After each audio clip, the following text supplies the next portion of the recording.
Have joined, and speaking over to you, and we can get started when you like. Okay, well, good evening, everyone. And I would like to bring the meeting of September 7th, 2021 of the San Carlos Planning Commission to order. And we'll begin with the Pledge of Allegiance. If you would please join me in the Pledge of Allegiance.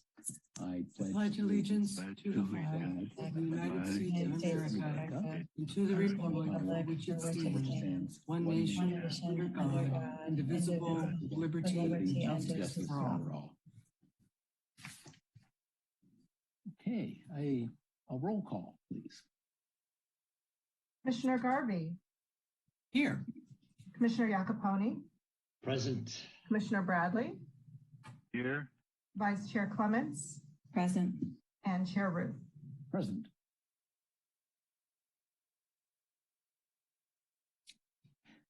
Well, the next item on our agenda is the public comment, and public comment is limited to items not on the agenda. The Commission may briefly respond to statements made or questions posed as allowed by the Brown Act, Government Code Section 54954.2. However, the Commission's general policy is to refer items to staff for attention or to have a matter placed on a future Commission agenda for more comprehensive action or report. Is there anyone in the waiting room who would like to speak on an item that is not on the agenda? If there is, you can use the raise hand icon or press *9 on your phone. And Sarah, is there anyone in the waiting room? Not at this time. Okay, I think we can move along then to the next item, which will be the approval of minutes from the August 16th, 2021 Planning Commission meeting. And does anyone have changes to the minutes? None from me. None for me. None from me. So I would entertain a motion to approve the minutes. I move that we approve the minutes of the Planning Commission meeting of August 16th, 2021. I'll second that.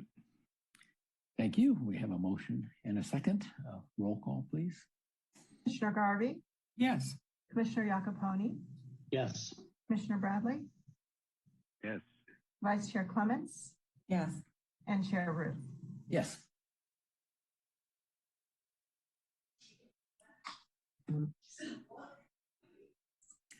Okay, the next item is the public hearing. And the procedure for public hearing, staff will present a report on the history, physical features, etc. on the application, followed with the staff's recommendations. The applicant will make a presentation. Thereafter, interested members of the community may speak on the proposal. When all interested parties have had an opportunity to be heard, the hearing will be closed and no further discussion from the floor can be held. The Commission will then consider the evidence and make its recommendation. If you challenge a public hearing item in court, you may be limited to raising only those issues you or someone else raised at the public hearing described in this notice, the public notice, or in written correspondence delivered to the city at or prior to the public hearing. Speakers should state their name prior to addressing the Commission. This was the staff in preparing the minutes. So the first item in the public hearing is 225 and 333 Shoreway Road, APN 046-081-820 and 095-220-150 and 095-220-160. Request for amendment to conditional use permit to increase allowable hours of operations at the Shoreway Environmental Center Recycling and Disposal. Does staff have a presentation? Good evening, Planning Commissioners. Andrea Martisich, Principal Planner. I'd like to take this opportunity to introduce Tricia Stevens, who is the project planner for this project. She works with MIG, and she will be taking the presentation from here. Thank you.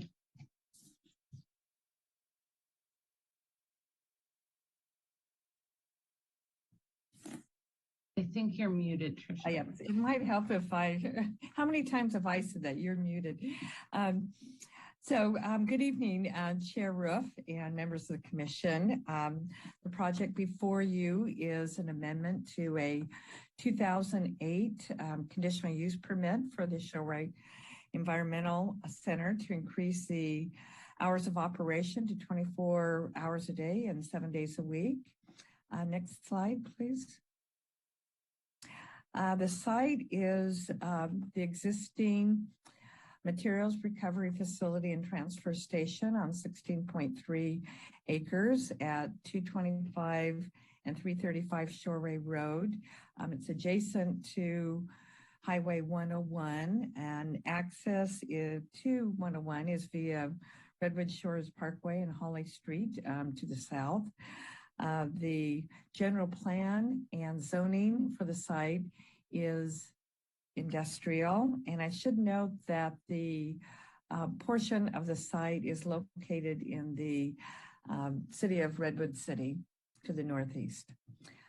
Next slide. So the transfer station was originally permitted in 1977, and the materials recovery facility was permitted in 1992. And then in 2008, the Planning Commission issued a more comprehensive conditional use permit for new construction on the site, expansion of the facilities, and increase in volumes and increase in the staffing. And so what's before you today is an amendment to one of the conditions to that 2008 CUP to allow the facility to operate 24 hours a day, 7 days a week. And this would allow for more flexibility for waste hauling off-site. The existing use permit did not allow these operations between the hours of 11 p.m. and 2 a.m.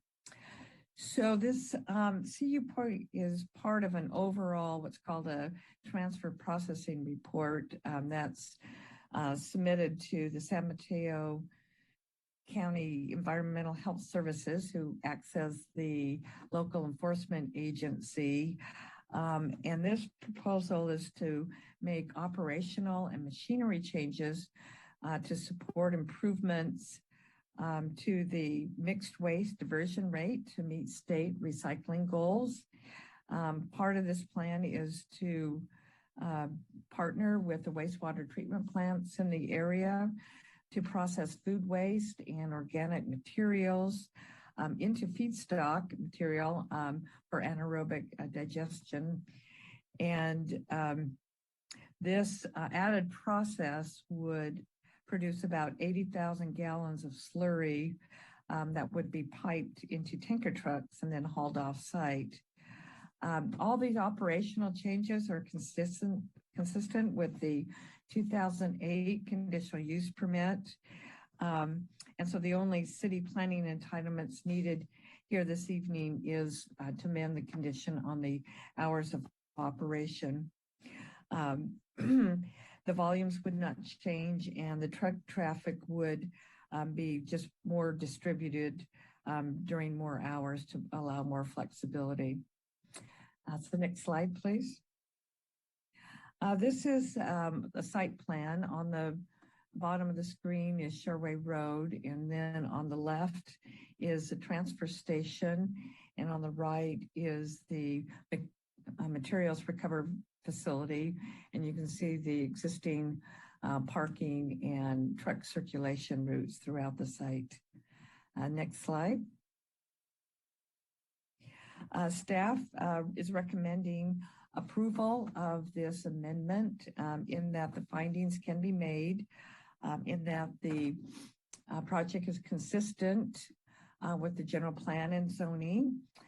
There is direct routes for the truck traffic to Highway 101.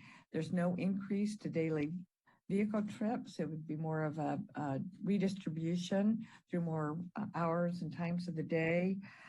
There's no increase to the building footprint or to the elevations or to the amount of staffing, and no changes to on-site vehicle access and circulation. And very importantly, this amendment helps to support recycling goals, especially for food waste and organic materials. Staff has found that this project can be categorically exempt from CEQA as an existing facility. So next slide. Public notice was mailed to property owners and occupants within 300 feet on August 24th and published in the newspaper on August 26th. And as of today, we have not received any comments on the project. Next slide. So here before you is the recommended formal motion to adopt the resolution for the amendment. And as I mentioned, the staff is recommending approval, and I'm here to answer any questions. Thank you. Hey, thank you, Tricia. Are there questions from the commissioners before we open for public comment? I see Ellen has raised her hand. Commissioner Garvey, would you like to? Yes, thank you, Chair. I had two questions. The first is, help me understand if there's 80,000 gallons of slurry getting pumped into trucks, and these trucks are going to go to various wastewater treatment plants, but there's no increase in vehicle traffic.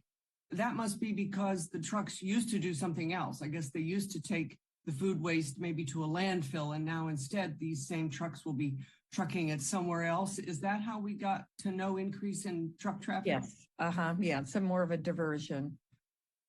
Okay. Yes. Thank you. Thank you for that clarification. And this slurry, which I wholeheartedly support, increasing our food waste recycling, this slurry, is it odorous? My understanding that it's piped directly into tankard tank, and there is an odor control plan. I think that's something perhaps the applicant might be able to talk more thoroughly on how they control the odor as it goes from the machinery to the trucks. But they have, the odor is highly regulated by the local enforcement agency, and they have an odor control plan. Thank you. Those are all of my questions. Would we like to hear, is the applicant available to comment on the issue Commissioner Garvey just raised? Through the chair, Hillary is the applicant, and I think he needs to be unmuted or allowed to speak.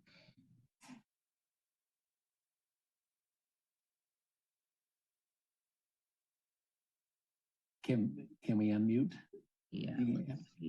Working on it. Let me know. This is Hillary, if you can hear me. Yes. Okay, great. Yeah, I'm the applicant, Hillary Gans, the SBWMA. I've been there at the SBWMA for over 10 years, worked at the facility partly and also in the offices at San Carlos Library. I'm the one who started the Organics to Energy project, and happy to report that it's going well. The material, I guess the question on the table is, what about the odors? We deal with 50 tractor trailer loads a day of garbage. So, yeah, garbage smells, and it has for a very long time. It's the same stuff, put it that way. Whether we put it in one machine or in a different, whether we move it one direction or another, it's all the same material. And I think that the important thing that we do to control odors is just keep the material moving. The material has a limit on the amount of hours that it can spend at our facility in whatever form it's in, and that's regulated by the local enforcement agent, and we comply with that. And so, I'm not going to tell you that food waste smells great or the garbage smells great, but we haven't had any complaints in the whole time that we've been operating there. Thank you. That's very helpful. And the fact that the food waste isn't dumped from the machine into the truck, it's piped. So there's an opportunity there with piping to really, seal it off. So that is also a real problem. Yeah, that's definitely true. I mean, once it's as a part of the slurry process, it becomes a piped product. Yeah, it's no longer bucket loaded and moved around. Yep. Thank you. Okay, I see Commissioner Iacopone. You have a question? Thank you, Chair Roof, and I would like to follow up on Ellen's good question, and maybe this will be for Hillary as well. The request is to expand, I think, largely between 11 and 2 a.m. Is the outcome of that trucks may be taking waste away between 11 p.m. and 2 a.m.?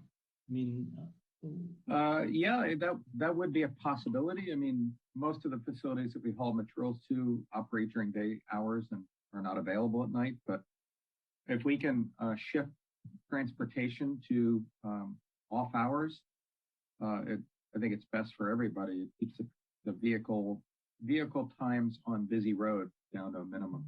Great. And do any of these tankers go over to the Redwood Shores facility?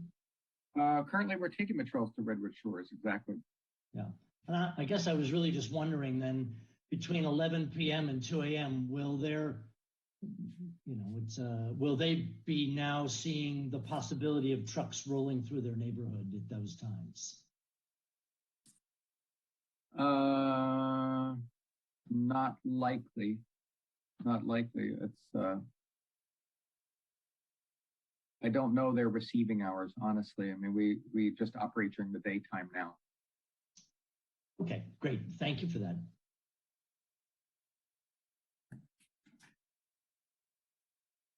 And Commissioner Clements, question. Thank you, Chair.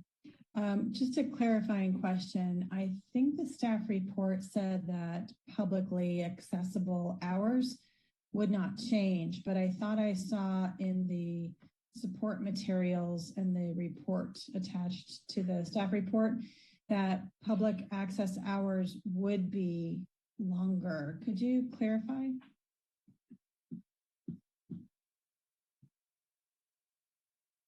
It's my understanding that the intent for the late night hours is for the hauling of trucks, and the public access hours would not change. Perhaps Hillary can help clarify that. I need another invitation, I believe. Or can you hear me? Mm-hmm. Okay, yes. Great. The public uses our facility for set hours, and we don't intend on changing that. We do receive most of our material from the collection trucks that are servicing the community, and they come in, basically from 2 to 6. We don't expect to change those hours. As Trika said, it's mostly outbound materials and movement of materials on site. Thank you. Are there any other questions from commissioners before we open this item for public comment? Bradley here. Yes. Just a clarification. Thank you, Chair. From Lori or the applicant. Tell me how far the closest residences are to where any noise might occur.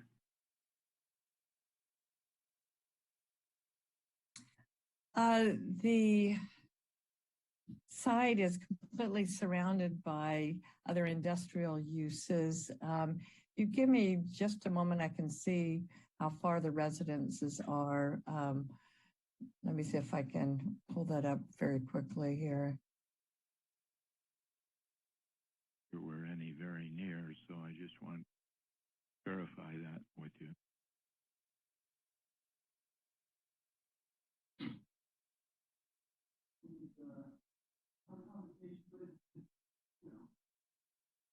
We do have the Looking at the aerial on the zoning map, I don't see any residential uses in any close proximity at all.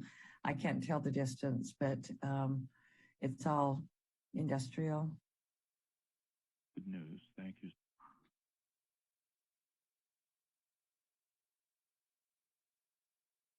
Okay, if there are no more questions from the commissioners, let's see if there are any questions we can open for public comment. Sarah, is there anyone in the waiting room for this item? If now is the time to speak, and you can virtually raise your hand by clicking on the raise hand button at the bottom of your screen, or by pressing *9 and then to press *6 to unmute when you're called upon. And Sarah, is there anyone waiting for this item? There are none at this time. Oh, we do have one. Welcome. You could, if you could please state your name, and we have a 2-minute period for comments. I'm Cynthia. Can you hear me? Yes, we can hear you. Oh, Welcome. hi. I was just wondering if there's environmental impact, because I didn't read the report or anything, so I might be asking something that you've already answered, because there's, greater, longer operating hours. Do we have to worry about the air pollution from operating? We evaluated it according to CEQA, and there is an exemption under CEQA for existing facilities. And since there's no new construction or change in the building footprint or increase in overall volume, we found that it could be exempt from CEQA. So there was no environmental report that was prepared. Okay, thank you. Sarah, is there anyone else in the waiting room for this item? No further callers. Okay, and I see CT. Is that Cynthia? Cynthia, oh, no, your hand came down. So if there are no further comments from the public, then we can, I would entertain a motion to close the public comment period. I will move that we close the public comment period. I will second. Second that. Thank you. I have a motion and a second. Can we have a roll call, please? Commissioner Garvey, Yes. Commissioner Iacopone, Yes. Commissioner Bradley, Yes. Vice Chair Clements, Yes. and Chair Ruth. Yes. Okay, now we have our planning commissioner discussion period. I wanted to clarify one thing about the hours and the public. So in the recommended changes to condition number 5, there would still be a limit on the hours of operation open to the public. So that would still be 6 a.m. to 6 p.m. And the 24 hours a day would only be for non-public operation of the transfer station. So I just wanted to clarify that point. Thank you. Yeah, thank you.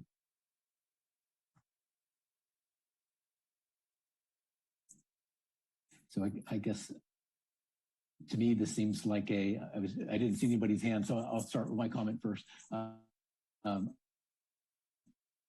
me, it seems enough of a request without a downside. That's evident to me. So increasing recycling ability and capacity is a good idea, and having more flexibility with very little downside seems appropriate. So I would tend to be in favor.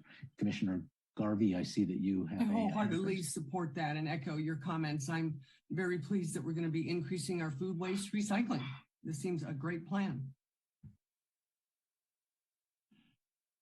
Okay, Commissioner Clements. Thank you, Chair. Yeah, I agree. It seems like a benefit for the operations and for the community. It also, as the report pointed out, that increasing the number of hours that one can haul materials means that they can happen more in off-peak hours, which I think will be good for reducing traffic congestion, if any, in that area. And so I think that'll be a net benefit to the community. So I support the motion, the proposed action.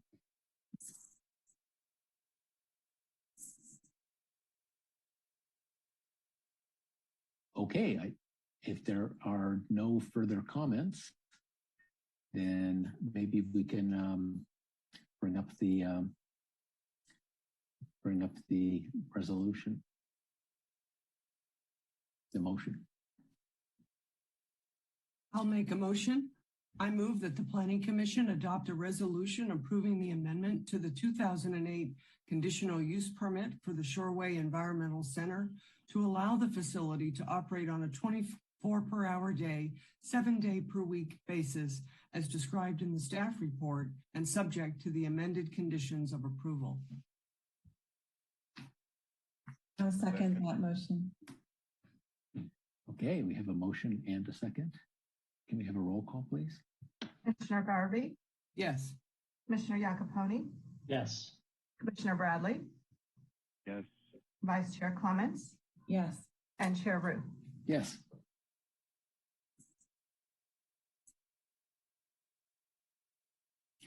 Okay, the next item in our public hearing is 2125 Carmelita Drive, APN 049-352-090, appeal of Residential Design Review Committee, RDRC, denial of design review for new residents. Does the staff have a report? We do. Thank you, Chair Roof. Good evening again, everyone. Andrea Martisich, Principal Planner with the Planning Division. The item before you this evening is an appeal request of an RDRC decision that denied design review for new residents at 2125 Carmelita Drive. Next slide. The request before the RDRC was a request for new residents, and that has carried forward this evening as part of the appeal request. There are no protected trees proposed for removal, and the lot size itself is about 5,500 square feet. This property is located within the RS6 single-family residential zoning district, and the total proposed floor area of the residence is slightly over 3,000 square feet, with about 1,700 square feet on the first floor and 1,324 square feet on the second floor. Next slide. Before going into the specifics of the design, I wanted to provide a background on this project. The project was originally submitted with the proposal for a new residence, as well as the removal of 2 protected trees. And on the screen, you can see the green circles with the X's, and those represent the 2 trees that were originally proposed for removal.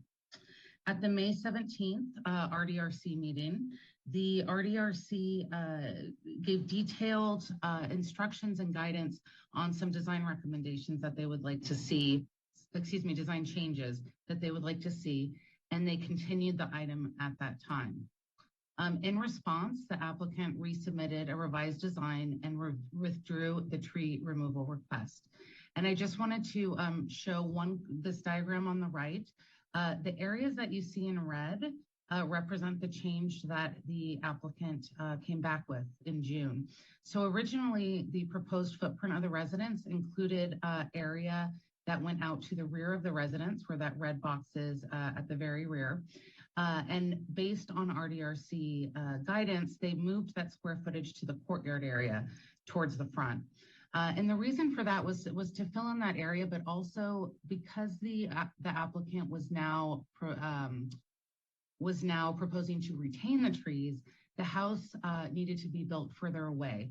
from the root system and from the canopy in order to preserve those trees. And at that time, as part of the draft conditions of approval, new conditions were added that would require specific protection measures for those 2 trees should the house be approved. Next slide.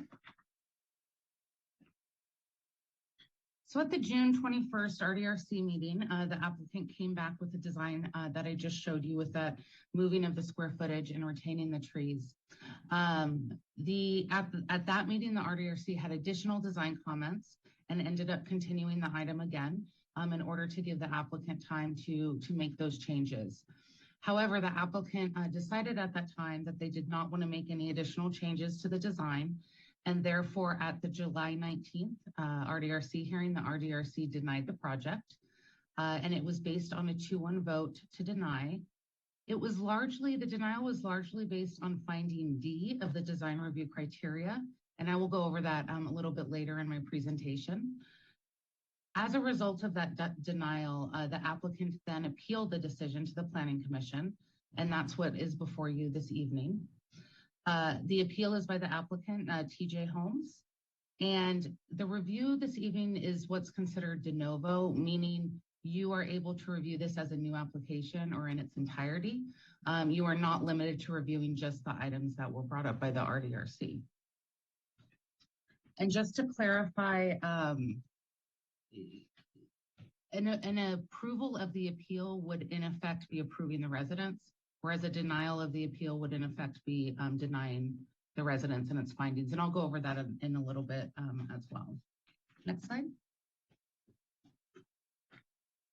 So to get into the existing conditions, the photo at the top of the screen shows the existing residence. As you can see, it's a 1-story small bungalow style residence with single car garage. And then the map on the bottom left shows the location of the residence in relation to Pine Avenue. It's a few houses up Carmelita Drive from Pine Avenue, as well as the surrounding neighborhood. Next slide. The applicant is proposing to demolish the existing house and is proposing what you see here on the screen, which is the gray footprint of the house. The hatched area in the middle of the gray footprint is the 2nd story outline. So you can see that it's set back on the right side. The 2nd story is pretty much at the setbacks on the left side.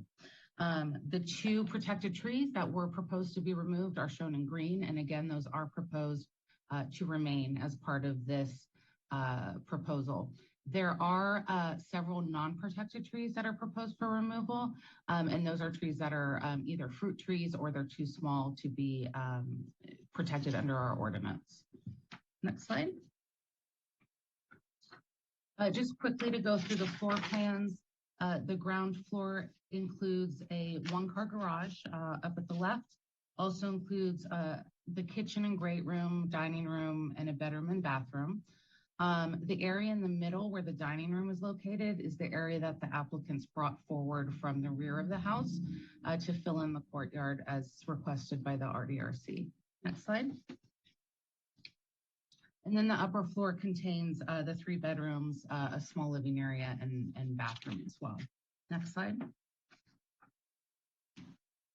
The proposed residence is designed in a traditional farmhouse craftsman style with the use of high quality materials, including board and batten and horizontal wood siding, with exterior finishes, traditional exterior finishes such as the window trim and the roofs. There is also the left side elevation, which is on the next slide. Thank you. And this slide shows the 2nd story windows with the exception of the large window in the stairwell to be located at least 5 feet from the finished floor below. And the next slide also shows that on the right side as well. And then finally, the last elevation slide shows the rear elevation as seen from the back of the lot. And on the lower left is the covered porch area that is closest to the tree to be retained. Next slide. This is their color and material board. The primary exterior materials would be board and batten in a foggy day colors, gray. And then the front door trims, gutters, and downspouts, would be white. The roof is proposed to be shingle in a charcoal color, and this is also included in the packet for your review. Next slide. So this is just the close-up of the rendering, and you can see from this view on the right side that area that's notched in on the second floor where the courtyard used to be on the first floor. So that area on the first floor was filled in from the original proposal. Next slide. A new landscaping is proposed in all the yards. As I mentioned, no protected trees are proposed for removal. And the applicant is also proposing 2 15-gallon trees, new ones, which are shown in the green on this slide. Again, if approved, the applicant would be required to submit a tree protection plan as part of their building permit and implement all tree protection measures throughout the project. Next slide. In terms of public comment and notification, the notice for tonight's hearing was mailed to property owners within 300 feet of the site and was also published in the newspaper as we do for Planning Commission items. There have been several public comments. Many of those are included within the staff report as an attachment. We have also received a few additional comments which were emailed to the commission this afternoon. And summarizing them, there were about 9 neighbors total, 9 individual neighbors, I should say, with concerns, but about a total of 14 different letters. So as this project has been going on a while, some neighbors, of course, have submitted correspondence for each hearing, or more than one. So there are some repeats, but they're all included within there. And, you know, generally speaking, the concerns are regarding size and compatibility with the neighborhood. There are, of course, some other concerns as well. I know many neighbors would like to speak this evening, so they will also present their concerns or comments as well. Next slide. I wanted to include just a few pictures, and this is really, you know, possibly for a later discussion about the neighborhood, just showing what's nearby. So this is looking down Carmelita towards Alameda, basically from the project site. And then the next slide shows looking the other direction up Alameda towards Manor, again, from the front of that project site. The next 2 slides show the house in relation to the homes on either side. So the red arrow represents the existing single-story residence. And you can see the house on the left is a single-story bungalow-style house. The one on the right is a little more difficult to see because of the tree, but again, is also the single car garage and smaller, probably original home. Next slide. So I wanted to briefly go over the findings required for approval of any design review application. These are all listed in detail in the staff report. What I want to focus on are the findings that reference design review. So of the findings, there's several that reference compliance with the municipal code standards. So setbacks, height, compliance with the general plan, compliance with any other plans in effect. So the project does meet the numerical standards and those findings. So I really want to focus on the one finding that talks about design review criteria. And that is the criteria within there are what the RDRC referenced when either recommending denial or approval of this project. And it is also what you would look at in addition to the other findings, but it's what you would look at to determine whether the proposal met the criteria in here. And of these criteria, there are 2 that I really wanted to point out that seem to be the 2 that are kind of at the crux of the decision. The first one is, Lisa, I don't know if you want to try to see if that'll click, but if not, I can read it. The first criteria basically talks about the overall design of the project, including its scale, massing, site plan, design, and landscaping will enhance the appearance and features of the project site and surrounding and natural built environment. The other criteria, criteria D, which is one that was specifically referenced as part of the denial for the RDRC, indicates the project has been designed to be compatible with neighboring development by avoiding big differences in building scale and character between developments on adjoining lots in the same zoning district and providing a harmonious transition in scale and character between different districts. So approval of this appeal would require you to make all of the findings, including these design review criteria. And then if you believe that the findings cannot be made, the commission could deny the appeal or continue the item with requests for design changes.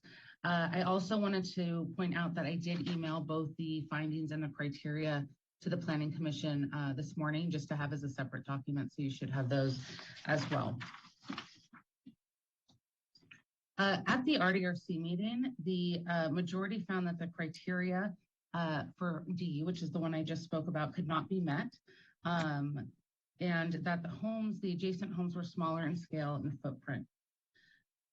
One opportunity we have this evening is we do have the 3 RDRC members here. One, of course, is on the Planning Commission, Commissioner Garvey. We also have committee member Sakai and Datwani. And they are available for questions and are able to answer specific questions about their individual votes. We need to be careful about discussing the RDRC findings as a whole, but individually they are able to speak to those if you have specific questions. And that is it for my presentation. I'm available for questions. We also have Anna Felver from Thomas James Home, who has a presentation as well, and she represents the appellant as well as the applicant for the new house. And finally, I've prepared 2 motions at the end of the presentation, one for approval, one for denial, in case the commission chooses to go forward with one of those actions. Thank you.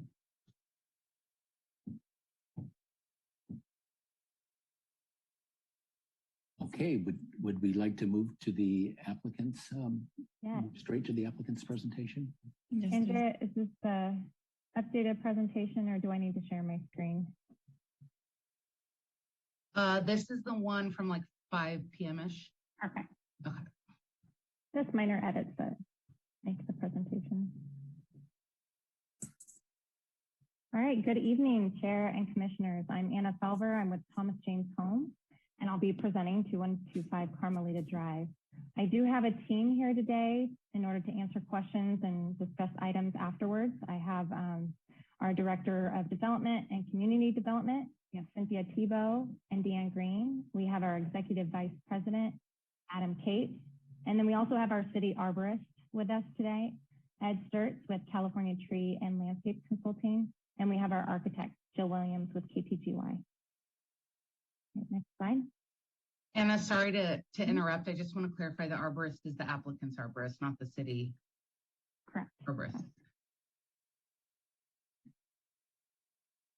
So before I begin the presentation, there's 3 subtopics that I want to go over. The proposed design, which, sorry for anything that's reiterated from Andrea's presentation. And then of course, the history of this process, as it has been almost 24 months of a design review process. So I want to make sure we hit on all those points.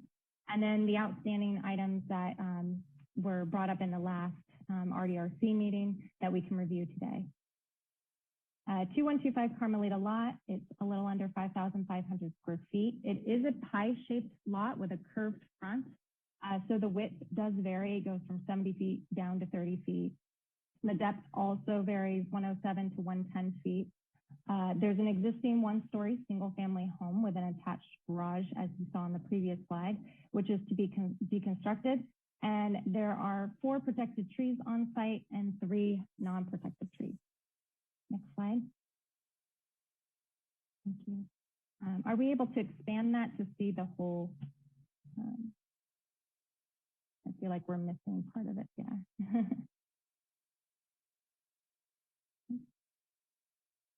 The little arrow on the right, you can collapse the right hand. It looks like it's cutting off some of the screen. So yeah, you could fit that in the window. In the gray, next to convert to.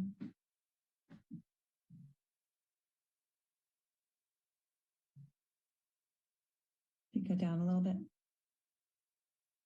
Yeah, the words convert to, see the little arrow to the left of it?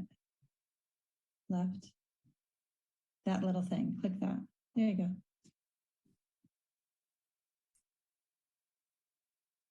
And then if you could zoom out a little bit, hit the page on the screen. I think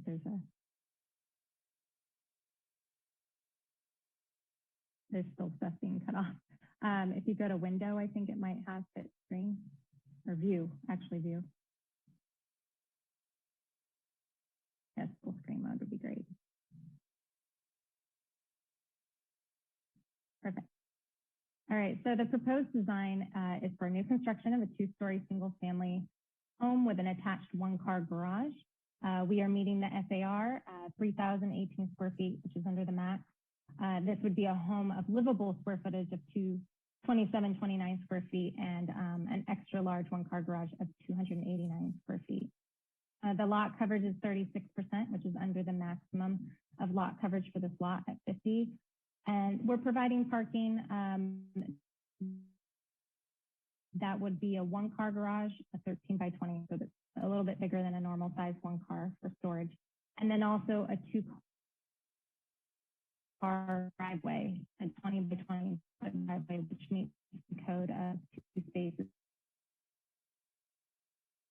One covered and one covered. The overall height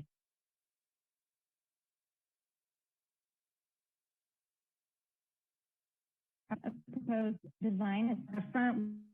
We have about a 15-foot setback to the first story, 20 feet to a garage, and we're proposing 21 feet and then and greater. And then at the second floor, 19 feet is required. We're proposing 22 feet at the worst case, and then it with the articulation,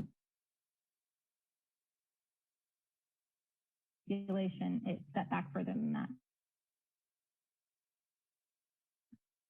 The rear, it's 15 foot required step.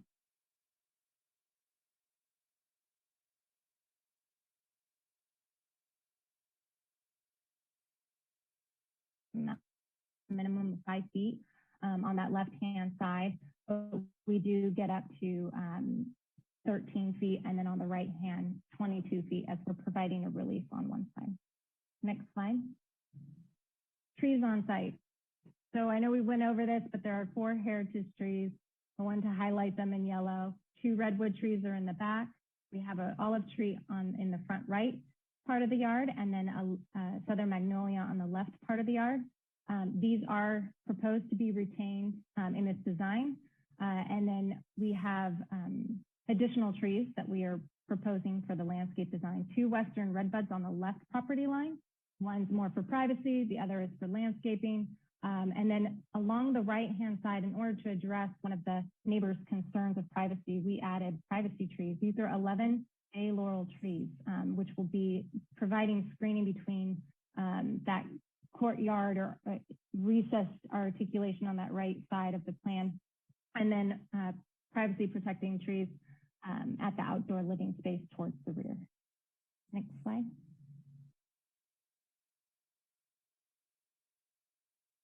The proposed plans, we're proposing 4-bedroom and a loft with 3.5 baths. The first floor plan is designed to follow this pie-shaped lot. So it's designed to get smaller from front to rear. We have a 40-foot width in the front, and then goes down to a 30-foot width in the back. And then, of course, our outdoor living space is a little over 13 feet in width. We do have an open floor plan with the kitchen and great room and dining design. It's a design trend that homeowners desire. And then we have a downstairs bedroom suite for in-laws and guests. And then next slide. The second story, we have, we looked at the windows along the sides for privacy concerns, and we have windows that are raised 5 to 6 feet from the subfloor or landing that are closest to the property line. And we've looked at our plan in order to make sure that we're putting windows with lower sills on the rear of the project or in the front of the project. And then you can see there's a center relief on the second floor plan on the right-hand side.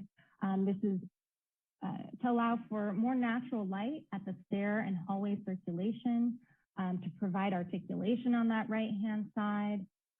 It is significantly set back from that property line, about 22 feet or greater.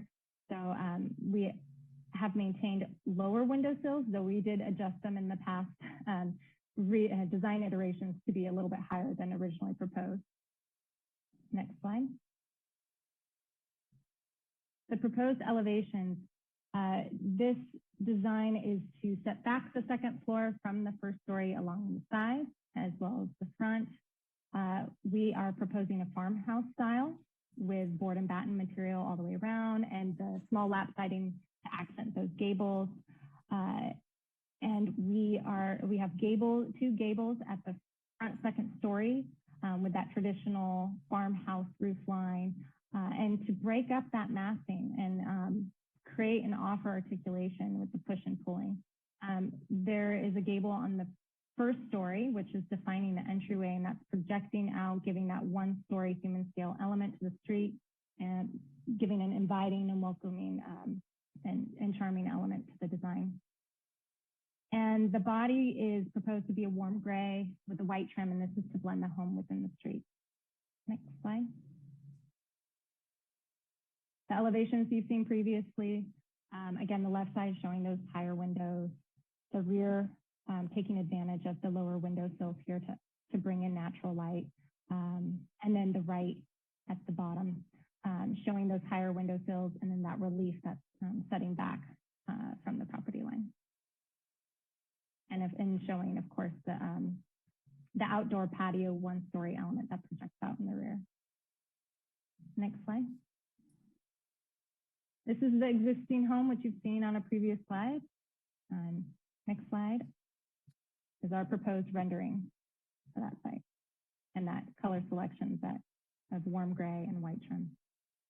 Next slide. There is a bit of history to the design process of Carmelita. We've worked with the city of San Carlos on multiple projects and do like maintaining a great relationship with the city. And we like to maintain a relationship with the neighbors in the communities. Typically, we have one neighbor outreach meeting at the beginning of the design process to collect a lot of feedback and make sure that we're implementing that feedback throughout the design. We have contact continuously throughout that process if anyone has questions or concerns or other items that they need to provide feedback on.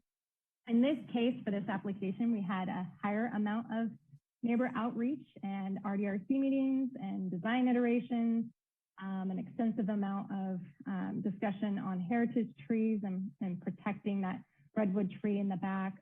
So this is not typical for a project. So I wanted to go over the history of that. The next slide, please. The three design iterations we have. The top left is the first design we have, and we presented to the neighbors on November 18th at a Zoom virtual meeting.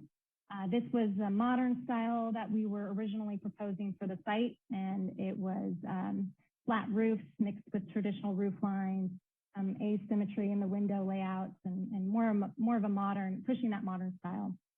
The feedback that came from that style was modern was not desired, more traditional to fit within the context of the neighborhood. We proposed a cottage style, which is that lower left rendering, bringing in the traditional roof, the roof lines on both main roofs, and centralizing the window layout and defining the entry, bringing in a warmer material of stone and wrapping that along one edge. And then the top right is, of course, the elevation that is before you today, which is the farmhouse style. Gable roofs, that traditional roof line, the pushing and pulling, more setback at the second floor, and of course, a warmer color selection and board and batten material. And next slide. We did go through several RDRC meetings. May 3rd was more of a rerun at a time. So May 17th was the complete discussion with requested revisions. And there were a lot of concerns that came out of the May 17th meeting. One concern were the two trees. Even though our arborist report, we had done exploratory analysis, and through that, it was recommended to remove originally the redwood tree in the back and the southern magnolia in the front. And and it was a concern of the neighbors as well. And we had the city arborist and we had another arborist analyze. So a lot of arborists have analyzed this tree. It's in poorer health than the redwood next to it, but there were thoughts that this could be retained, and if we could look further into how to do so and in order for them to survive. Neighbors requested at this meeting to ask for a one-story home. They feel that one-story home would fit better in this neighborhood. After further discussion, the RDRC requested a redesign of the project based on the items of retaining the protected trees, looking at the form and bulk of the home, considering a two-car garage, privacy concerns, and reducing the plate height of the project. So we went through a significant redesign before the next RDRC. We looked at retaining these trees, and we needed to look at moving the footprint out of a larger root zone and making sure, even though this tree is being compromised by the other redwood tree, it can survive if we can manage to reorganize that footprint and bring the development away from the tree further. We ran this past our arborist and has verified that these changes will suffice. This change also allowed us to move back that rear element and push us farther from the rear setback line. So that red box, as Andrea mentioned earlier, was a programming of our dining room. We moved that into the courtyard, but that redesign really impacted a lot of spaces. It wasn't just plopping, that dining room into the courtyard. We need to look at how it relates to the kitchen, the great room, the hallway, the bedroom suite, moving and adjusting rear and exterior walls, and making sure that our garage access is in alignment with what's going on with the new programming. So it's a bit more extensive than just moving a box over. Then reducing the first story plate height, we reduced it 1 foot. It was a 10-foot plate height. We are now proposing 9 feet. And then we also brought down the second story gables at 6 inches to reduce that plate height as well. We pulled in the second story from the right property line during this revision, reducing the massing. And then we also redesigned part of the second floor plan to look at windows again, window layouts, making sure that those windows are on the rear and not on the sides. And the windows that are on the sides are up higher and are raised at a 5-foot, 6-foot sill. Next slide. This is just a few areas highlighted in yellow of the changes that we went through in order to present at the next meeting. June 21st was our next RDRC meeting. Again, full discussion, but requested revisions.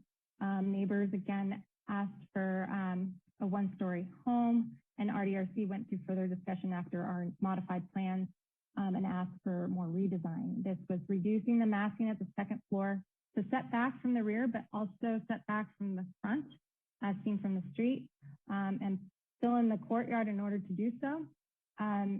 Reduce the plate heights again, but to align with adjacent 1-story homes, as this is the finding B of being compatible with the 2 adjacent homes.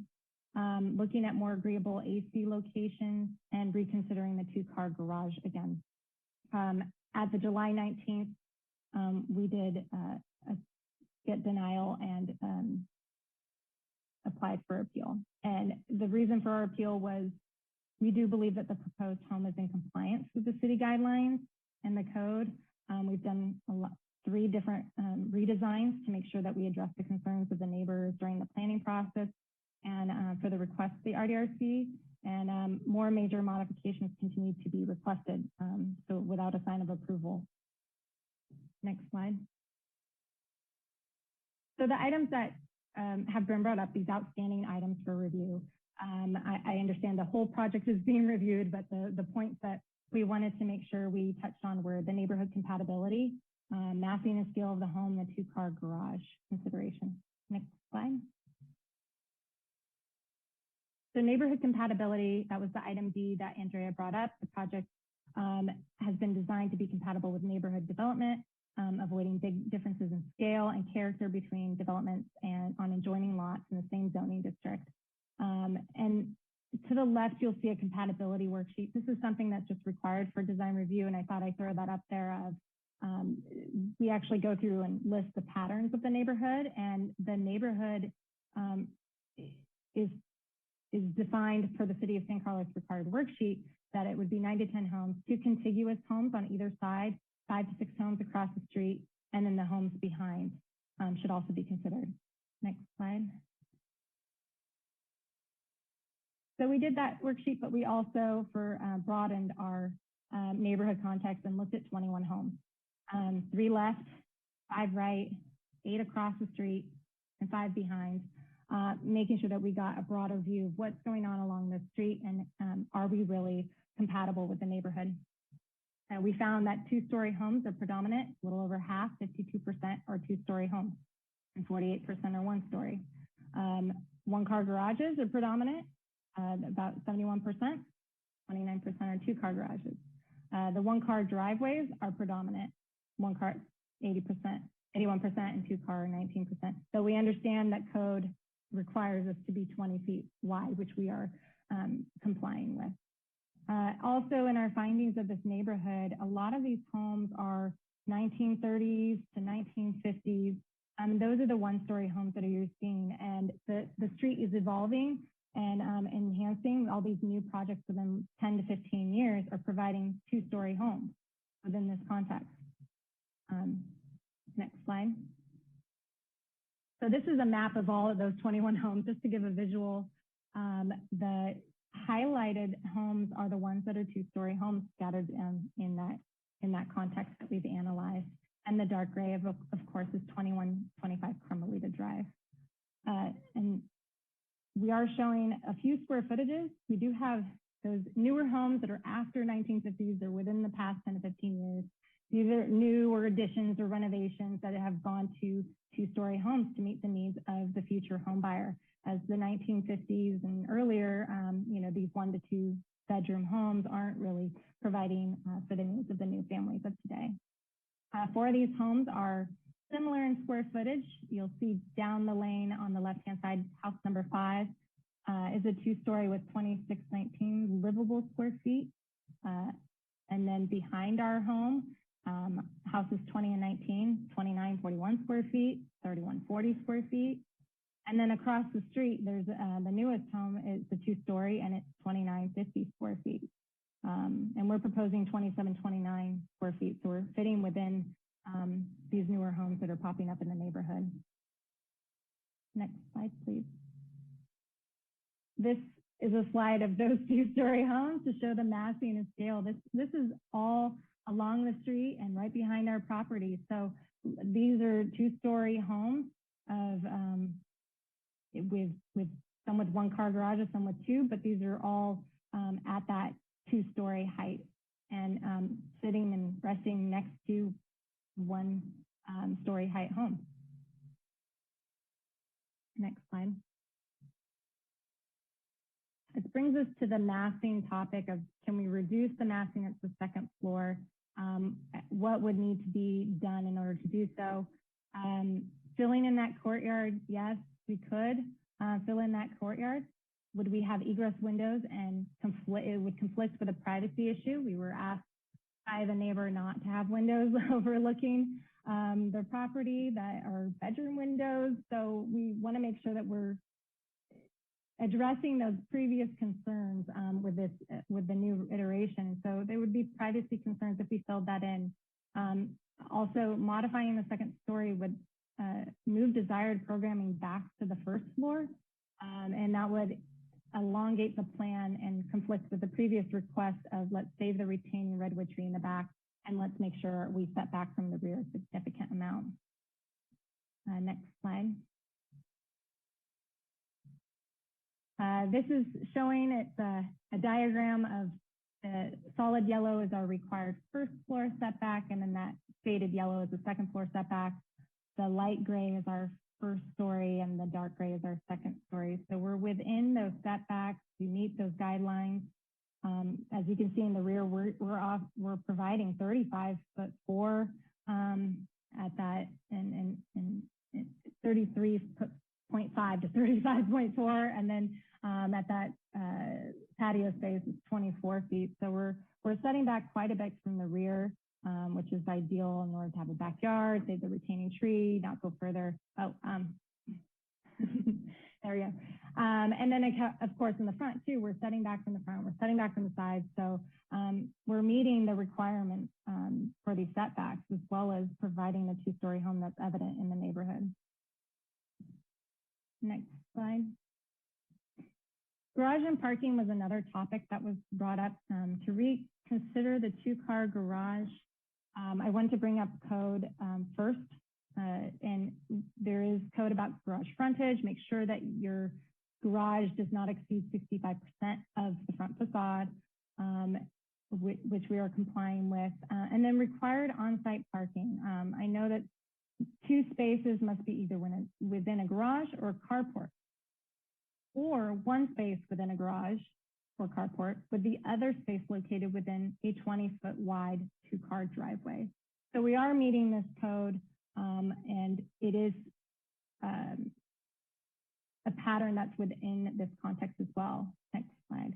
So I'm showing the map again, but yet this time the yellow homes are the ones with 1-car garages. And as you can see, a lot of them are have 1-car garages, which it's a pattern along the street. It's bringing and reducing the front of the home to be all garage. It's making it, you're able to provide more articulation and provide more charming elevation for the street. This slide shows the massing of all those homes and with the 1-car garages. So all these homes are 1-car garages and a little bit lower. I know that's getting cut off at the bottom. It's getting cut off at the bottom, but there's some that are newer construction that have the 1-car garage. So we're providing something that meets the neighborhood context as well as meets the code. Next slide. Looking at if we were to do a 2-car garage, what are the impacts to this design and how this conflicts with previous requests? So the red box showing on the floor plan to the left, showing the 2-car garage, what shifts? The front entryway shifts. Do we lose the bedroom suite? Do we push the bedroom suite in the back? Now we're losing the redwood tree in the back, and we're pushing that elevation further out, creating more bulk instead of reducing the bulk and reducing the massing. So that was one thing that we feel that there's conflict between the 2 requests being asked of us. Also, the percentage of the garage elevation, it would be over 50%. We could get it under 65 and meet code, but you're looking at a lot of garage on this elevation rather than something that's faded back and more charming and more articulation provided to be compatible with the street and all the elevations that are along there. Another reason and argument is there is transportation less than a quarter of a mile around the street and from this home. There's 3 bus stops within 0.1 and 0.2 miles away. So there is alternative forms of transportation. The 1-car garage, 2-car spaces, and the driveway. Is there a need for more parking for this home when it meets the guidelines and fits within the neighborhood patterns? So our proposed design, we feel that our design meets the City of San Carlos Code, design findings with the setbacks, the FAR, lot coverage, the overall height, and we do feel it fits the neighborhood compatibility based on the patterns we found and the research we've done. The farmhouse 2-story home with the attached 1-car garage will continue the charm along the street and provide a home that meets the needs of the new families that are going to be buying here. And we're seeing the 2-story pop up along the street. And so to limit just the neighborhood from the house next to it adjacent and not look at what's across the street, we feel that we meet the needs of this full context. And we're asking the Planning Commission to approve our project that is before you today. And we are here for any questions and further discussion. Thank you. Okay, thank you. Thank you, Anna. So now we'll move into a period where the planning commissioners can ask clarifying questions before we open for public comment. So are there clarifying questions from the commissioners? we can address those questions to the city staff, and they're part of the presentation. We can ask questions from Commissioners Dotwani and Sakai from the RDRC, if we'd like, and also to the applicant.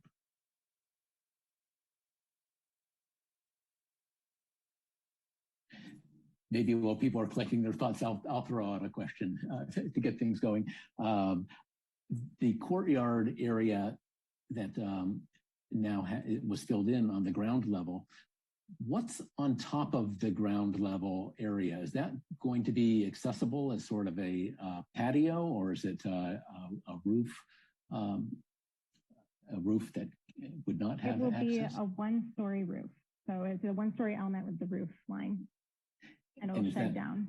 It's a sloping roof there. Correct. Okay. Thank you. Commissioner Clements.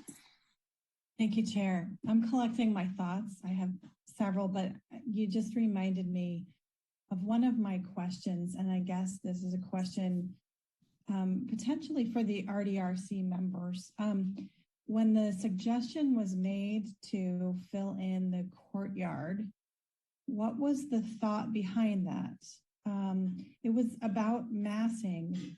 To me, filling in the courtyard actually makes it blockier and more massive. And so I was wondering what the thought was behind that request. I didn't understand that. Commissioner Clements, this is Ellen Garvey. I'm going to defer. I was not on the RDRC when that decision was made. So I will either defer to Commissioner Bradley, who was the chair, or to the architect, Eugene Sakai, who's also with us this evening on the call. Thank you. This is Young Dotwani, and I was also on the call that day. But if Eugene or Commissioner Bradley would like to explain first, I'm happy with that as well. Commissioner Bradley, would you like to start? And then, yes. I don't know the detail of that. I do remember that we asked them to not use a concrete slab, but put a wood deck. And don't recollect about doing away with the courtyard, or even pushing the wall back. Maybe Mr. Sakai remembers that detail. I don't. I want to say, though, at this point, that I appreciate what the architects and the developers have done so far. Things like, I hope they've read all 57 of the conditions of approval and agreed to them, and will follow through with them, because there's a lot of them there. 7 I looked at the other day. But I appreciate things that you have done, like lower the plate lines, at least upstairs, and realized that they were 10 feet downstairs, and you went to 9 feet, that they were 9 feet, and you would go to 8 feet in both downstairs and upstairs. That detail escapes me. I do appreciate also you raising the level of some of the windows on the sides, on the east and the west, facing one-story neighbors their way. Mainly, I really appreciate saving the trees if you've done certainly a wise thing, especially with getting along with the neighbors. Gone far enough on that. One question I would throw out, I believe, staff correct me if I'm wrong, but at 3,001 square feet, I believe it is, of garage and and upstairs, downstairs living space. If you cut off 1 foot of the 20-foot garage, you'd be just under the 3,000 square foot total square footage of livable and garage and storage space. And you wouldn't have to have come to the RDRC or the Planning Commission and make an appeal, and it would have saved you at least a year.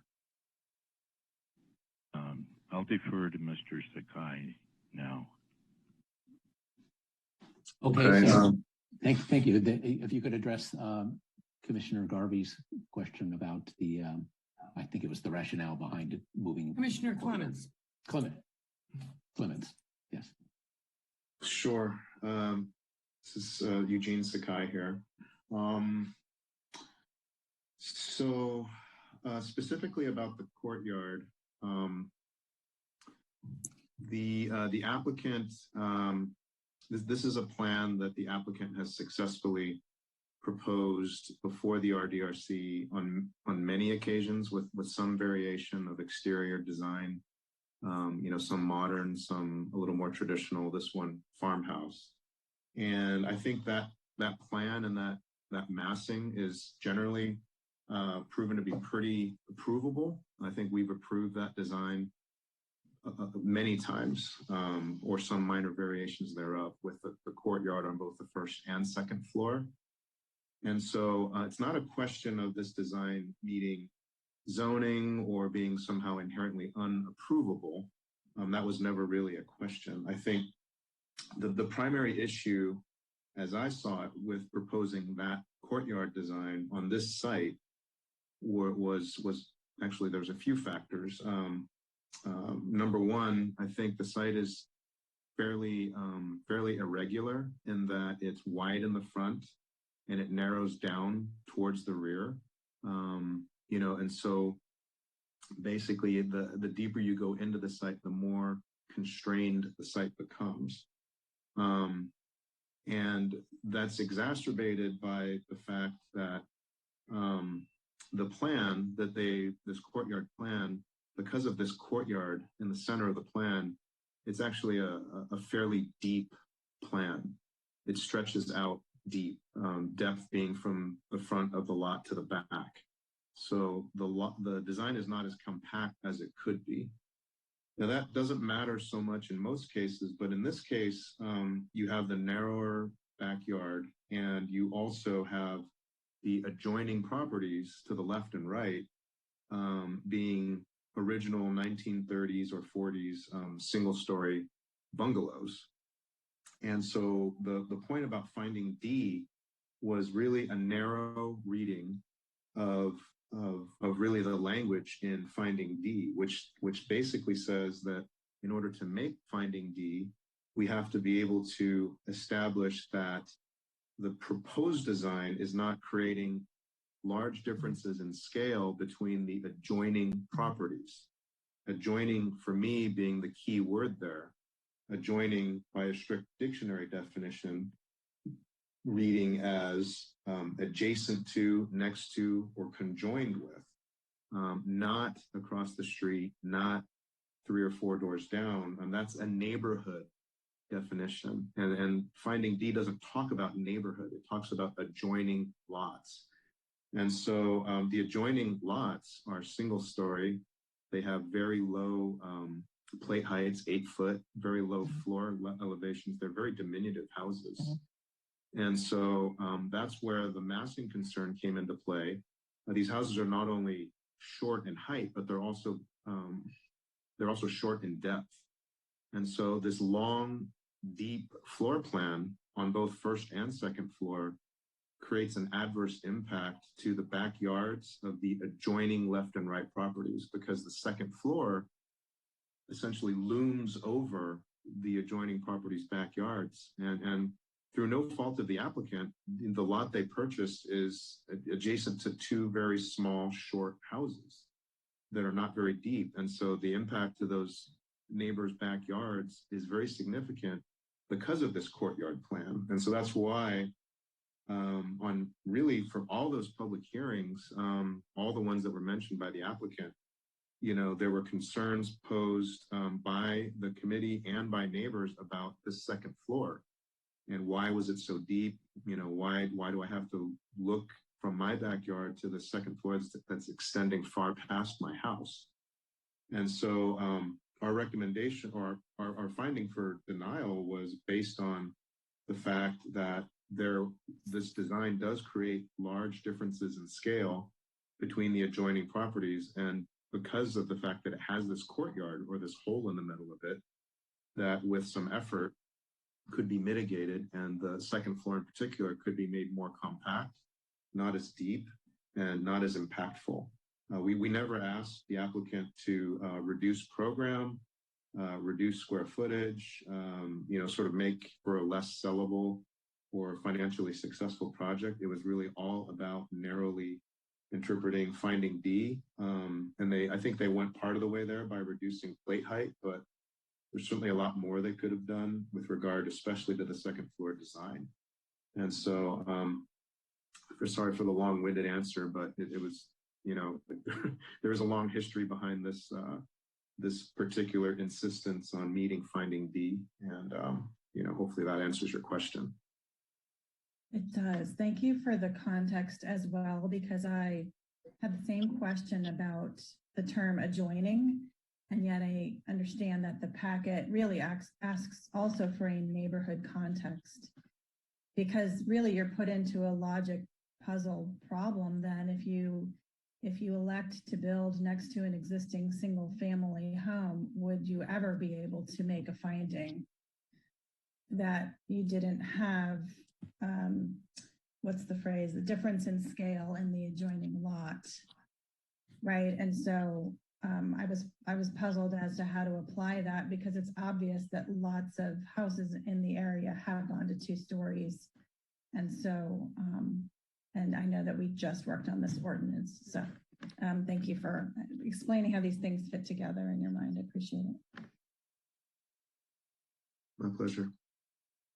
I sensed that Ms. Dotwani had something to say about this at the beginning.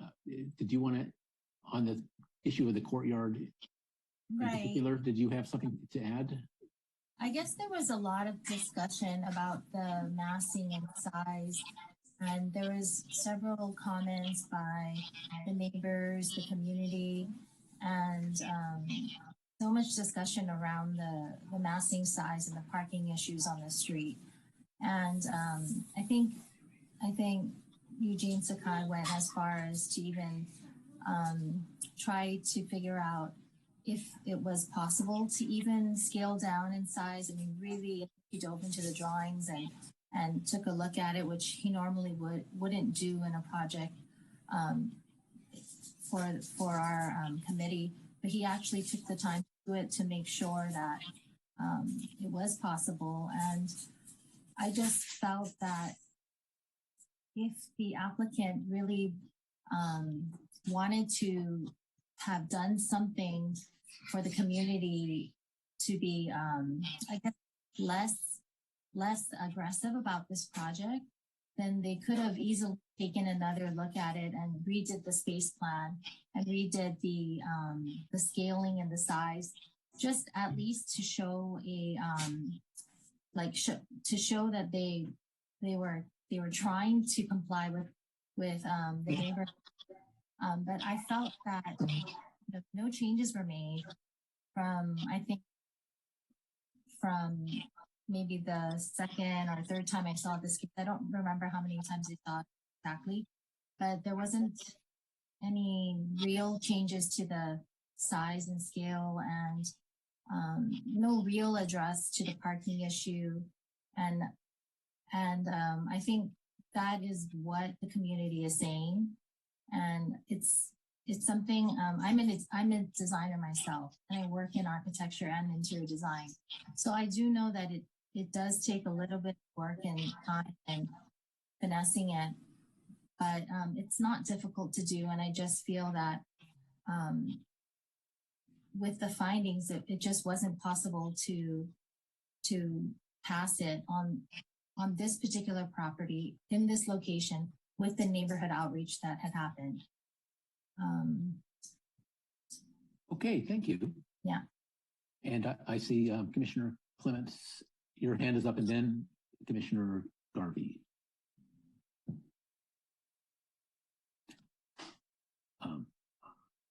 Let me see, the raised hands are moving around here. Maybe now I'm only seeing Commissioner Garvey's hand raised. So would you like to ask?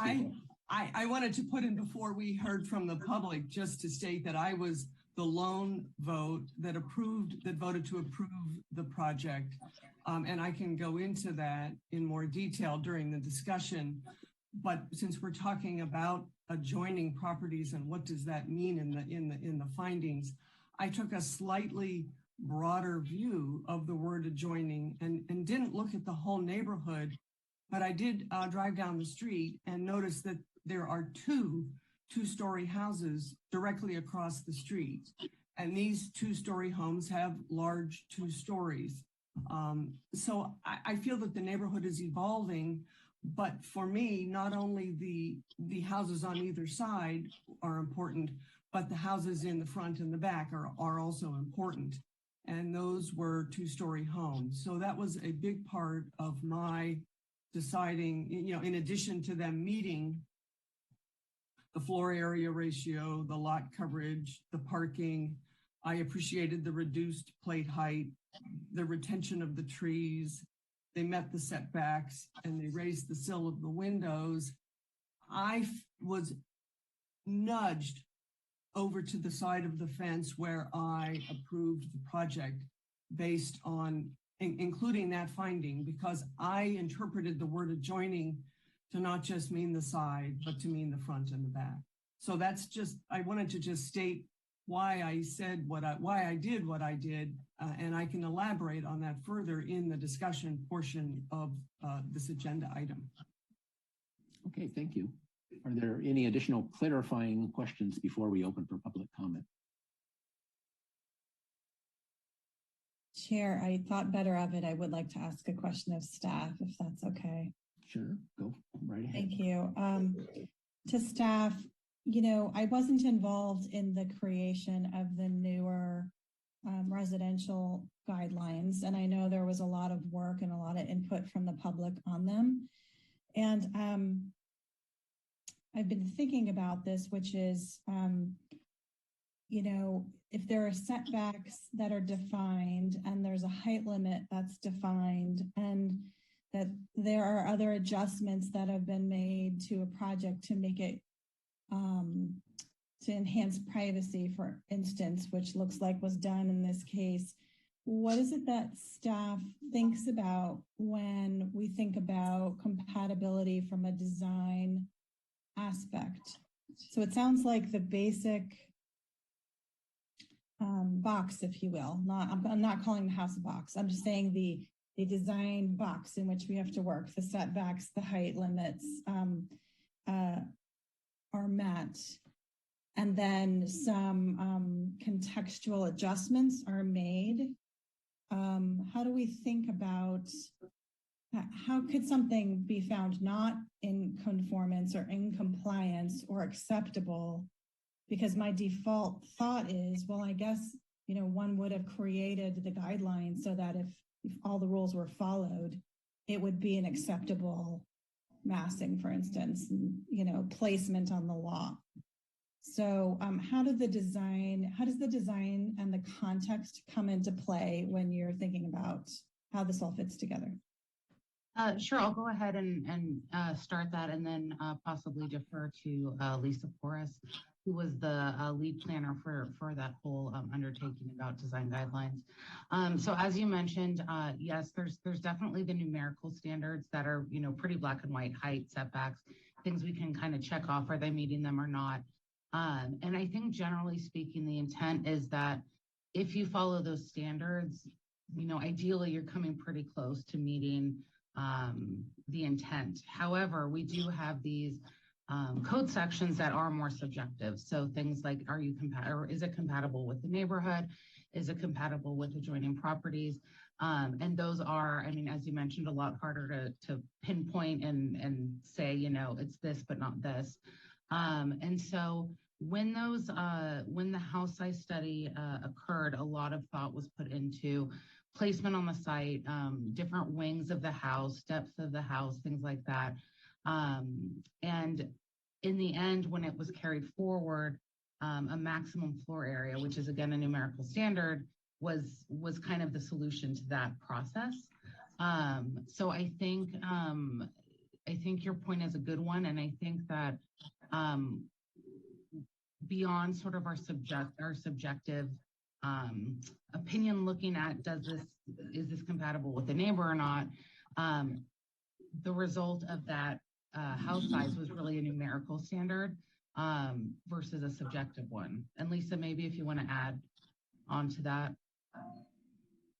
Sure, Andrea. I would just say that when staff was working on the issue of single family house size, we really approached it from a scale and massing perspective, where we had proposed maximums for the main body of the house, and then where there would be additions, sort of little pop-outs, those would be managed as well. And the main way that we were addressing the overall size of the home would be manage the width of the front of the house and also its depth. So we call that a main body and width. And like Andrea was saying, ultimately what got adopted was a numerical standard rather than a standard that was really looking at the proportions of the home. I would just add one thing to what Andrea described. In my observation, when I had Andrea's role and worked with the RDRC and listened into many of the conversations and the entitlement process for single family homes, yes, we have zoning. And if you look at the zoning and its numerical thresholds, it essentially adds up to what could be a mold. And we've heard this from many designers in the past, and they said, well, you know, if you limit the setback to 5 feet on the bottom, 9 feet on the top, the maximum height, you know, whatever those limitations are, it is going to get filled up. We all know that the cost of housing, the cost of building housing is extremely high in this area throughout all of the state. And what we're finding is that a lot of people, once they buy a property and want to design a new home, really want to max out the property, which is why we had the max floor area adopted a few years back. But absent that, you know, and given that every site is unique, its shape, how it slopes, the street that it's on, the neighborhood that it's within, you know, the particulars of the character, it would be hard for a zoning ordinance to, I guess, to regulate all of that, you know, all of the, you know, those dynamic features.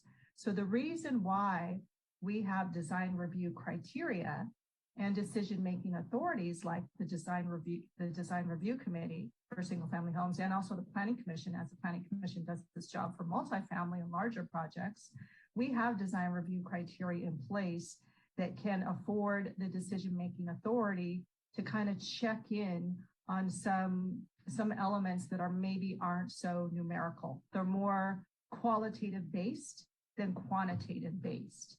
So this is where a decision-making authority such as yourselves or the RDRC can use and apply those qualitative thresholds to a project given its unique site, conditions, characteristics, and so forth. And so oftentimes when we think about massing, you know, I think one of the things that tends to happen is that we look at massing as one whole unit. But a house, and Eugene would probably do a better job of describing this than I, but there's obviously a lot of other elements to a home. It's the door, it's the porch, it's the windows, it's proportions. So when we think of scale, you know, we can also think of it certainly as a whole, but also, you know, are the features of the home in scale with kind of what the neighborhood is, kind of the DNA that's already established in the neighborhood, and how can a new home kind of come in and kind of, you know, extend some of those features forward, but yet obviously being allowed to be 2 stories in design because our code certainly allows for that. So I'll stop there, but hopefully that gives some context to the discussion. I know this isn't an easy one, but we're here for you. So any other questions you have, feel free to ask. Thank you. I have just one more factual question, which is the compliance with parking standards. It seems clear that this house was designed to comply with parking standards, but I know that there was some discussion at the RDRC about that and reference to concern about neighborhood parking. Is this area a tightly parked public street? The pictures that were shown did not show a lot of cars parked on the street. I'm wondering if this is a really impacted area for street parking versus just kind of average. I can go ahead and comment on that. Yeah. And answer that. So from staff's observations, the street does, definitely get narrower at points. So parking is a little bit more limited. For example, there's portions where the street splits into two. It definitely looked like a lot of streets in the city where, there's not a lot of street parking, but I wouldn't say it was necessarily, it wasn't necessarily to the point where you couldn't find a spot. It just, maybe isn't in front of where you want to be. But I do know, traffic patterns, things like that. In a lot of spots, only one car can fit through. So there's definitely considerations as far as that goes. With the one car garage, after that request, we did also speak with the city attorney because as you mentioned, Commissioner Clements, it's called out in our code, having one car is an acceptable design standard as long as you have a two car wide driveway.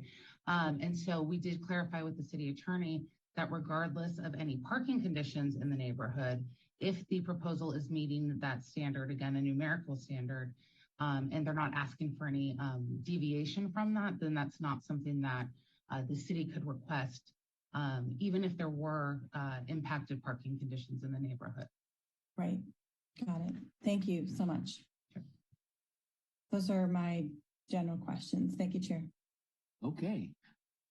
Well, thank you to the staff and to the applicant and to the RDRC members for providing all that valuable context. And I think we can move now to the public comment period for this item.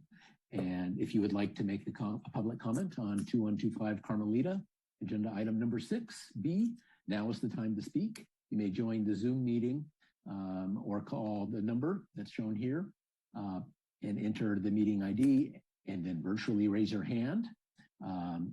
Or if you're on the phone, press *9 and then *6 to unmute. And we'll have a 2-minute timer. And Sarah, are there people in the waiting room for this topic? Yes, currently there are 2. First up, Tom Hoskin. Okay, can you hear me? Yes, we can hear you. Welcome. Okay, so I'll go ahead, and I hope that one of my neighbors will cede me another minute of time because I thought I was going to have 3 minutes. And first of all, I want to thank you all for the time you put in with the Planning Commission. It can be really tedious, and I know the hours rack up, so we appreciate that. You've heard all about how this project is about Criteria D, which is big differences in building scale and harmonious transition and so forth. But I also want to raise that it's actually more than that, and I'll get to that in a moment. Just to go back, for the Planning Commission who maybe didn't have all the history that you've heard about so far, the builder advertised this home for $3.6 million before it even came before the RDRC, before the first meeting. And they proposed to take out 2 trees. They said they were unhealthy or unhealthy, I guess. And then some more arborists and 3 dozen letters to the planning department later, they decided, well, actually, maybe it's a better idea to keep them. It's actually healthier for the remaining trees to have those trees there and so forth.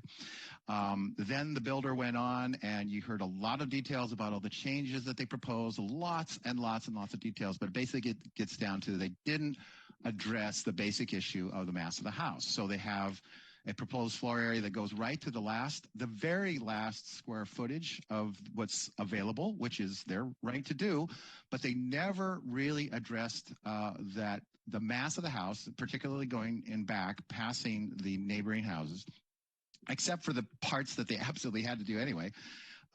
They never addressed that, not once. And in fact, they even went so far as to put a diagram, and you can see my diagrams on page 311 of the packet. Diagrams that purported to show that the house isn't really going past the neighboring houses at all. But you can look, if you look at the diagram where you go visit the property, you can see they definitely do. It's an absurd proposition that they're saying there.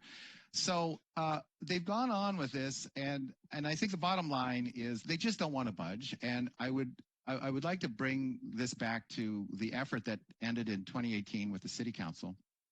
It was a 2-year effort, started by Good Growth San Carlos. It went to a task force and a consultant and town hall meetings, and went through the Planning Commission, and then it was approved 4-1 by the City Council at the end of 2018 to change the zoning, revise the zoning rules to get San Carlos a little bit more in line with some of the neighboring cities, and to address exactly this sort of thing. But you heard from Lisa Porras, it's not easy. Every town is different. Every neighborhood is different. Every lot is different.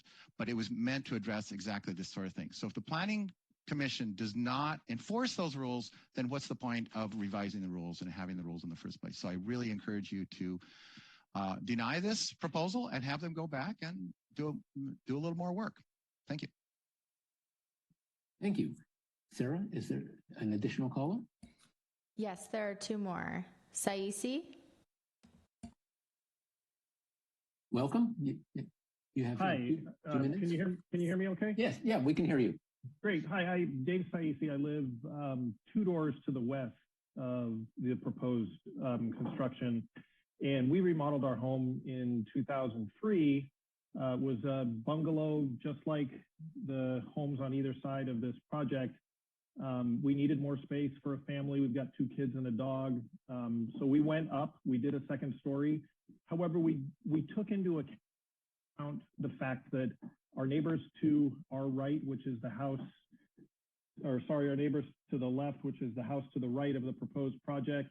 And then our neighbors on the other side, small bungalow homes. And we've all lived here for a long time. They've lived there for 30 years.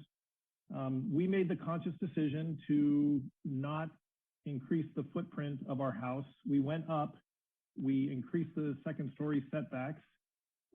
It was a neighborly thing to do. Did we leave money on the table? Absolutely. Was it a smart financial decision? Probably not. But that's the difference between a developer and a neighbor. And I feel like the Planning Commission here needs to defend neighbors in San Carlos and fight for the people who have smaller homes that want to retain privacy, want to retain some of the quality of living that they've had for the last 30 plus years in their homes. And I just feel like, you know, Thomas James Homes, I understand it's a business, but they don't frankly care. They want to make as much money as they can. And doing, you know, creating a home with the maximum amount of square footage is the way to do it. But I just feel like from a neighborly perspective, we're better off helping our neighbors out and being conscious and considerate of their quality of living. And that's what we did. That was our philosophy. And again, was it financially smart? Probably not. But we love our neighbors. I think they appreciated what we did, and I'm hopeful that you'll go to bat for the neighbors in San Carlos that are thinking less about profits and more about being good neighbors. Thank you. Thank you. Sarah, an additional caller? Yes, caller ending in 023. Welcome. You give us your name and you have 2 minutes. Yes, good evening. This is Michael Quigley at 2109 Carmelita, right next door to 2125. Thank you very much for the opportunity to speak once again. And I have to say that over the last almost a year, my admiration for city employees and volunteers has gone through the roof. I feel that the Commission and the RDRC has done a wonderful job trying to find a way forward for both the developer and for the neighbors. Having said that, however, I would address the mathematical models that we look at for home development in the area. Humankind has gone forward and prospered on mathematical models throughout history. Unfortunately, as I watched the news tonight, California is on fire. Parts of the country are flooded. People are dying because of global warming. And I know that's a very grandiose statement, but it's because of the mathematical models that human beings have followed over time. If we simply say it fits because the math says so, we are going to suffer in the long term. This building proposed by Thomas James Homes, and the only reason I live in San Carlos is I made enough money in my life to afford to be able to live here. I support their right to make money, their employers. I agree with that.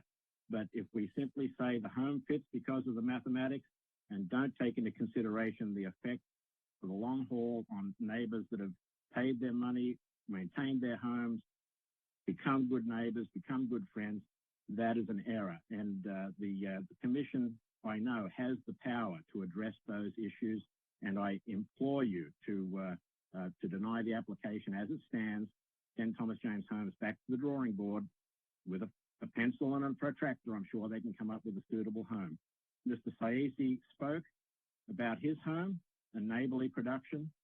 If that home was lifted by crane, across Ginny Henry's house and put down next to my house, I would be very, very happy. A beautiful two-story home, a wonderful family home, and Thomas James, I'm sure, has the ability to build something like that if they wish to do, as they have said in the past, work with neighbors and be a good neighbor.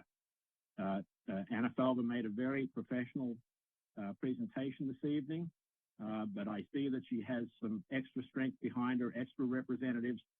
There's a little bit of concern from Thomas James Homes, and rightly so. They've got a lot of money outlaid, and they have a right to do business. But they need to do business in the right way. They need to listen to our voices. And I hope that the way forward is going to be amicable for all parties. The Commission has a difficult job, but I have absolute confidence in you that you'll be able to find a way that all parties will be satisfied with the resolution. Thank you very, very much for your time, and good luck with your decision process.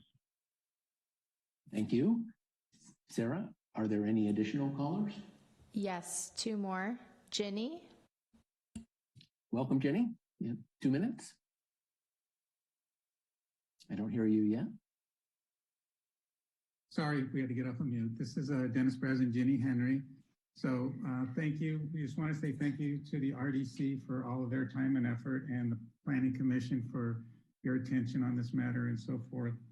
And with that said, we would also like to just highlight, we're on the house directly to the right. So we're between David Saisi and the house that's being proposed. And one thing over the entire redesigns that have taken place is the depth adjacent to our side of the fence has not shrunk at all. It's still as lengthy as it was from the original design process.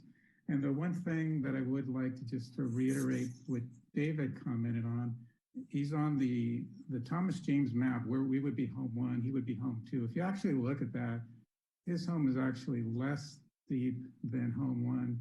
And in addition, I would just point out to the Planning Commission as well that his is a two-car garage also associated in that lot. So our points are just really around, the depth of the property and the mass that really is unchanged on the side facing the right side of the house, which we are on. So we would just ask the Planning Commission to please consider that. Again, not just all the numbers that are involved, because that's certainly part of it, but just in regards to the neighborhood and the neighbors around this property, and for the family that will eventually move in there. So appreciate your time, and we would also strongly ask that the Planning Commission deny this current design and ask for a redesign. Thank you for your time. Thank you. Sarah, next caller. Joshua? Welcome, Joshua. 2 minutes. Hey, thank you. Can you hear me now? Yes, we can hear you. Great. Thank you so much for the opportunity to speak. I appreciate you folks, public servants, for doing what you do. For the record, we like the current design, except for the rear bulb. We're directly across the street. We love the board and batten approach. We like the color scheme. The single story idea was really never seriously presented. No one ever expected that. I think we're all past the garage size. It's about one thing. It's about the proposed house being just too big for the lot for Section D of the local code. The numbers add up. The house doesn't work. That's why we have Section D. The rear bulk will completely change the look and feel of the entire block due to the way that it's oriented with relation to the visibility as one approaches coming up from Alameda to Las Pulgas. And again, I remind you, we're staring straight at it, but it's everyone that comes up the street that has the bulky effect. I think Thomas James may have overestimated their profit margin here, and they may have misjudged the topology of the lot, and maybe they didn't understand the neighborhood and its history. Did you know that Carmelita Drive was created in 1926 when Carmelita Burt Kendall signed the deed to subdivide her family ranch? Each house here retains at least some of that original character that was found at the start. And that's because every single one of these new or heavily remodeled homes on this block were created by the owners, not developers. We're simply asking them to lower, not eliminate, their profit expectations in order to reflect the reality of the situation. And it's okay because Carmelita Drive commands a premium price per square foot, so they'll make up the difference there. TJ will still make a healthy profit when they sell it. What makes me an expert? We have a 2-story house across the street that we added onto. Our lot's 41% bigger, yet we severely restricted the size. We didn't use every last square foot by far because we were concerned about the look and feel of the neighborhood. And our neighbors thank us for having that kind of design. Listen, TJH, they're a statewide developer. They've made a name for themselves. I salute them. I congratulate them on building a strong and vibrant business that employs many people across the state and creates sorely needed housing stock in California. Developers are the key to good quality housing. And we're glad that there'll be a nice house across the street. We look forward to welcoming a new young family to our block. I simply implore the commission to remember that Thomas James will never live in the home that they build. So we're just asking you to urge the commission. We're urging you to insist that Thomas James simply reduces the overall bulk in the rear of the house to fit into the overall look and feel of this uniquely shaped lot on this very special street. Thank you, folks. Thank you. Sarah, do we have any additional callers? No further callers. Okay, if there are no further callers, then I would entertain a motion to close the public comment period. I'll move we close the public comment. I'll second. We have a motion and a second. Can we have a roll call, please? Through the chair, Sarah, I don't know. Do we have someone from the public that has wants to speak? Josh Wallace? Yes, they just raised their hand. Okay. Sorry, So I thought I mentioned that. We'll put that motion. Motion. Okay, thank you. That fixes it. And welcome to the next caller. You have 2 minutes. Hi, thank you. This is Sandra Wallace sitting in for Josh. I just want to look at a bigger picture of this whole situation. With the passage of SB 9 and SB 10, and it's waiting to be approved completely, we're going to be looking at a lot of this coming in before, in the future. That builders and speculators are going to sit on property, come in, want to flip it. And this is what I have a hard time with. Is we want to keep this the city of good living where neighbors and neighborhoods come together and build accordingly. And that is not the situation with these homes. I've seen some of the other homes they've made around San Carlos, and they don't fit in with the houses adjacent.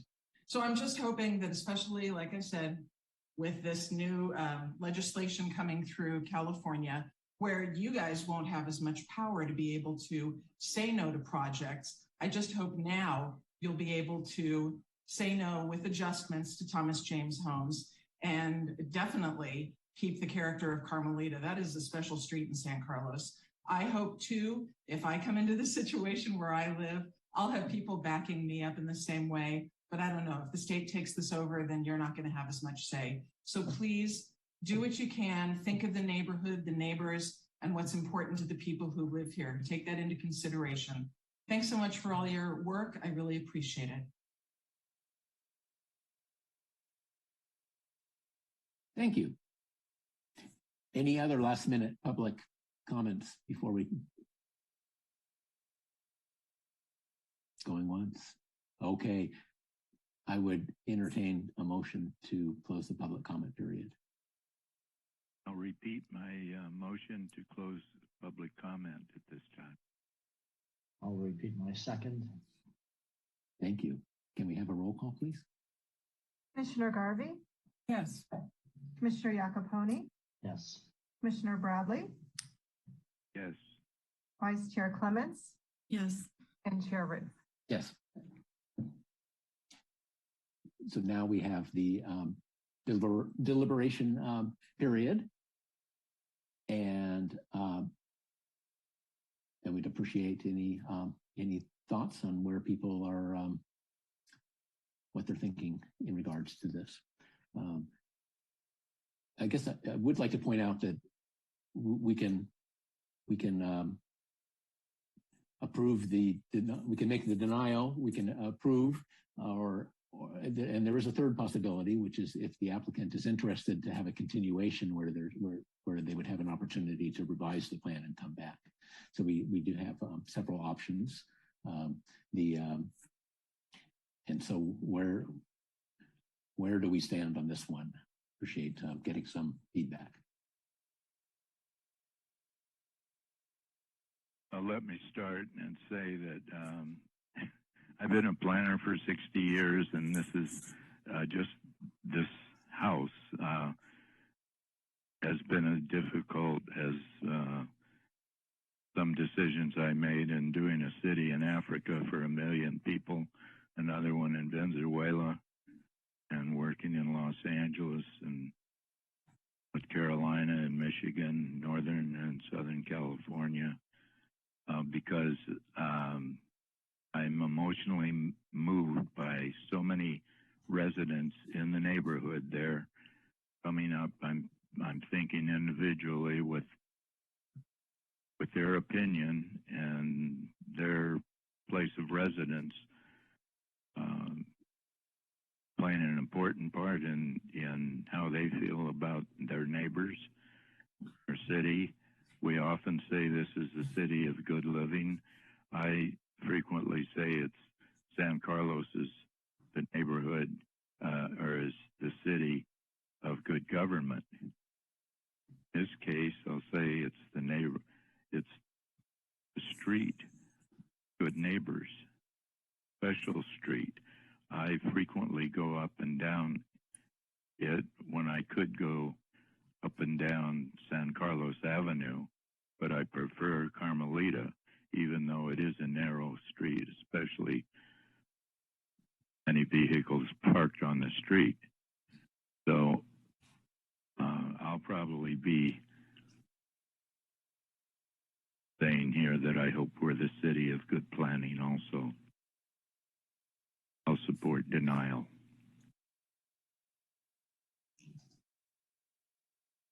Commissioner Garvey. Thank you, Chair. I want to take a minute and thank my fellow committee members from the Residential Design Review Committee. I appreciate that both committee member Datwani and Sakai took time out of their evening. We had a previous RDRC meeting, before this planning commission, so they've had a very long evening, and I appreciate the comments from both of them. So I wanted to open by saying thank you. I also appreciate the work that Commissioner Bradley did in the previous 3 hearings on this. That was not easy, and I appreciate the work done that you and the RDRC did back in May and June. I also appreciate all of the comments that came in from the neighbors. It's a wonderful street. I drove down it. I saw a deer when I drove down it. It is an evolving street. There are so many different architectural sizes. It's not dissimilar to other neighborhoods in San Carlos in that there are new homes coming in. They are larger homes and there's a variety of styles. I appreciate many of the changes that Thomas James Homes made, 3 designs, a number of changes that were not only for the trees, but for the design of the home. And I come back again to the numbers and the fact that they meet all of the numerical findings and I look at the adjoining properties, which for me includes more than just the left and the right. It includes the front and the back where there are two-story homes. And I feel that even, I agree it's a large home, but I don't think it's beyond the bounds of too large. So I am going to support the project. And I guess that means I'm voting, I don't remember if that means I'm voting no or yes. I want to approve the project, and I guess that means I'm voting against the appeal. I'll have to think about that. Okay, we'll straighten that out. We'll straighten that out. I have to read the motion again. But I think we understand where you stand. Yeah. Additional comments? Commissioner Clements. Thank you, Chair. Well, you know, I'm going to sound like Commissioner Garvey, but I really do appreciate the RDRC's attendance. This is a very long, it makes for a long evening. And I know that you've discussed this project several times. So really, really appreciate you being here tonight. And then of course, Commissioner Bradley and Commissioner Garvey for adding your knowledge about this project. My understanding is that this is not typical. You know, I'm pretty new to the Planning Commission. It is not typical for developments to come, homes to come back over and over again to the RDRC. And so, you know, that says two things to me. One, that there really are issues that are worth discussing and that there were more than just a couple. And I was pleased to see that the applicant really did do a lot, my perception, did do quite a few of the ones that were listed. I was trying to keep track of all of the requests and all of the changes made.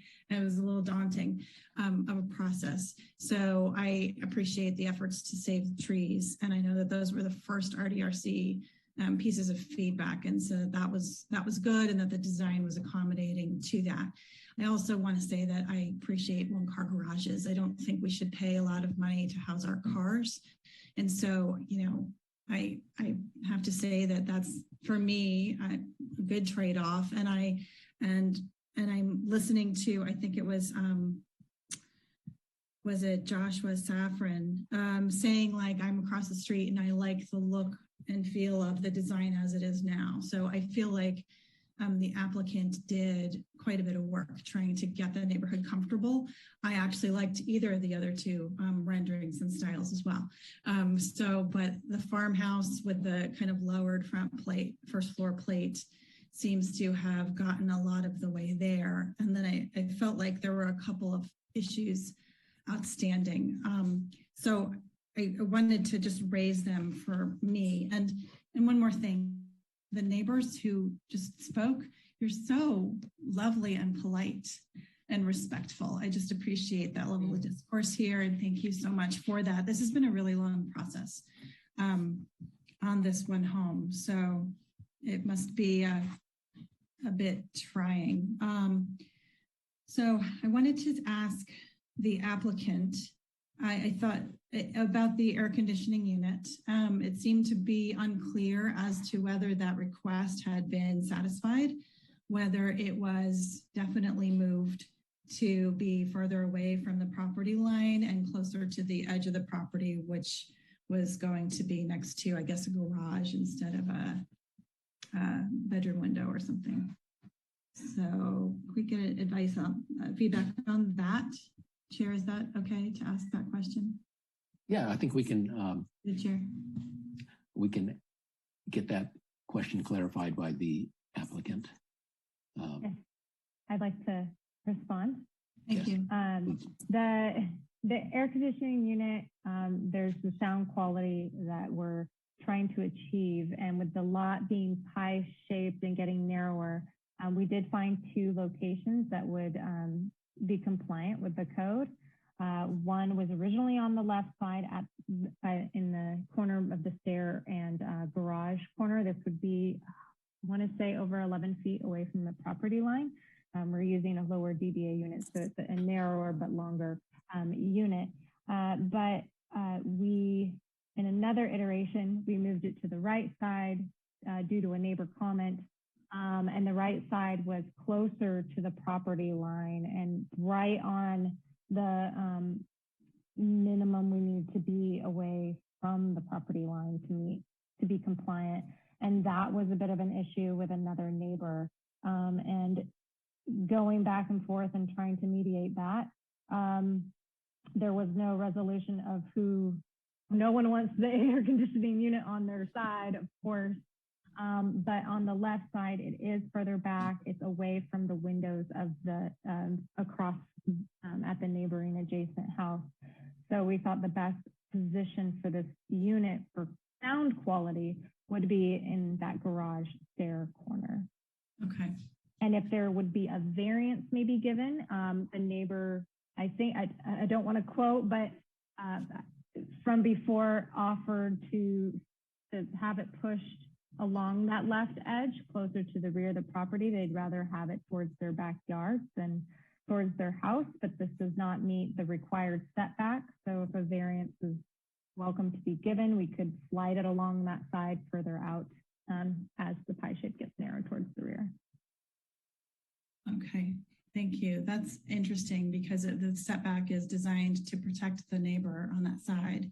But if the neighbor on that side actually prefers it in the setback rather Again, we'd have to confirm and make sure that he's still on board with that. Interesting question as to whether that could get accommodated.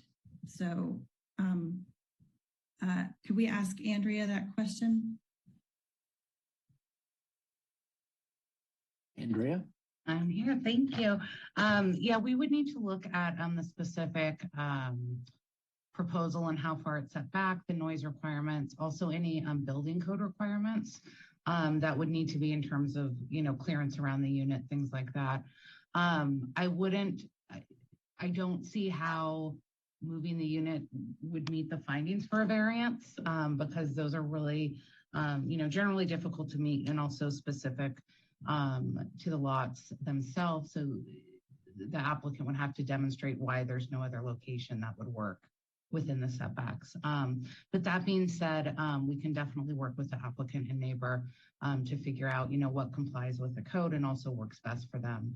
And there are some, there is some flexibility, I know, on the building side of, location from bedrooms and things like that. So we do have some flexibility as well.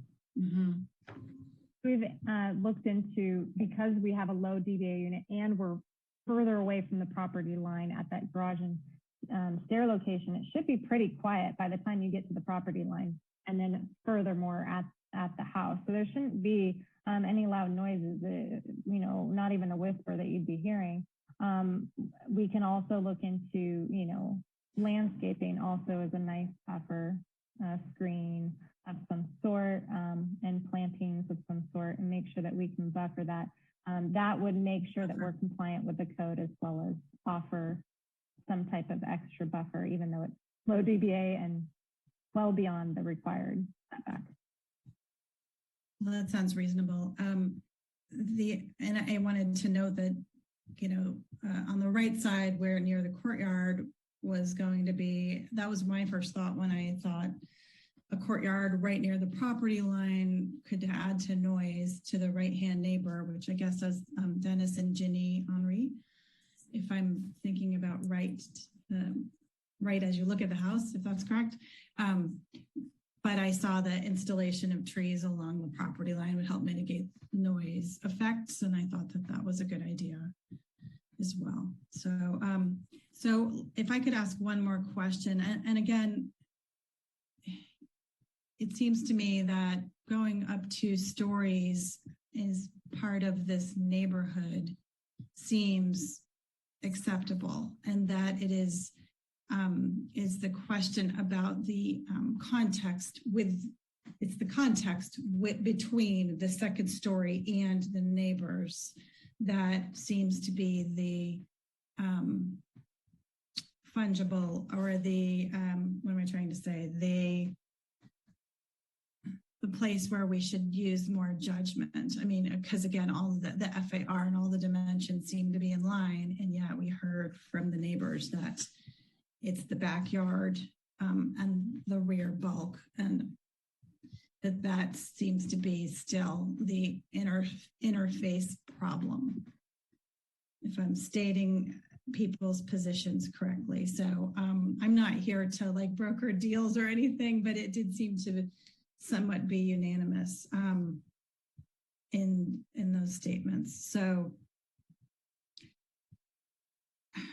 I guess I would also like to ask the applicant if there are any ideas to adjust the backyard second story in a way that somehow reduces that privacy interface kind of bulk challenge that was noted by a couple of neighbors. I think that would be a good question to have the applicant respond to, but I'd prefer to get Commissioner Iacopone and my opinion, initial thoughts on the table, and then maybe we can sounds good. And then maybe we can see what the opportunities are going forward, depending on where we're going here. Sure. So make sure that we do that, please. Commissioner Iacopone, would you like to say anything now, or would you like me to give my thoughts first? Or you have your hand up, so no, I have my hand up. Thanks, Chair Roof. I guess I maybe picking up on where Commissioner Bradley was. I think that this is one of the more difficult matters that in my tenure I've worked on. Certainly not his and global. And I think it, again, for my portion of the record, acknowledging what Thomas James Homes has worked to accommodate tree plate height, breaking up the side of the house. I remember a lot in our work on floor area ratio concern around long continuous 40-foot runs of a 2-story wall that doesn't occur. And again, thoughtful design for the neighborhood. And I think, I really appreciated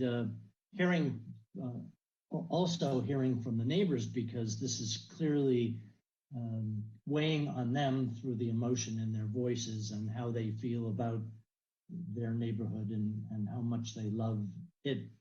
And maybe the last sort of acknowledgement is I really loved Commissioner Clement's point. If in a narrow instance, if you cannot agree compatibility between a 1-story and a 2-story in the narrowest sense, when would you ever accomplish that? And I think that Commissioner Garvey's point around the neighborhood is spot on for me. Therefore, the point of all of that is I think there's been give and take. There is accommodation. The home proposed ticks, in my mind, all of the boxes I know I wrestled with going through our updated zoning around single family homes. And there appears this one issue which has been noted as remains open, which is that master bedroom on the second floor at the back of the lot. And it's not clear that anything could reasonably be done to pull that in that would still keep the nicely designed character of the home without, let's just say keep the nicely designed character of the home, and therefore also accommodate a little bit of the neighbors' concern about what they look up and at. So that, I guess that just tells you I'm remaining on the fence on this one. The one thing that maybe the choice of screening and bay laurel trees. As I know, a bay laurel tree, it is not a very vertical tree. It tends to spread. So could we also later on from the applicant understand that screening and how quickly it might grow above the 6-foot fence to soften what the neighbors will see? And I guess with that, that where my mind is that what happens on day one is not permanent. The trees are being put in, numerous trees are being put in along that side to accommodate. And it strikes me as something that will grow in over time as a way to address the issue that the neighbors are raising. So I'll end with, just to repeat the question, I'd love to hear about the plantings, that choice of planting, their speed of growth, their shape, because that might help me conclude. As with Commissioner Clement's question for the applicant, I'd love to hear the answer to that. Let's hold the question for just another minute or two, and I'll stay where I'm coming down on this, which is that I don't look at the design review criteria D in a narrow way. I agree that it makes more sense to look at the overall neighborhood and the among the design review criteria. There's also letter A, which addresses the massing and neighborhood impact as well. And so I like to. I'm not hung up on because the adjacent houses are single story. This one needs to be single story. And I would further think that you could have a compatible second story, 2-story house if it were designed right. But I walked that street and looked at the homes pretty carefully, and there are quite a few. There are lots of second 2-story homes, but this one is by far the biggest looking as far as the street view goes of all of them. And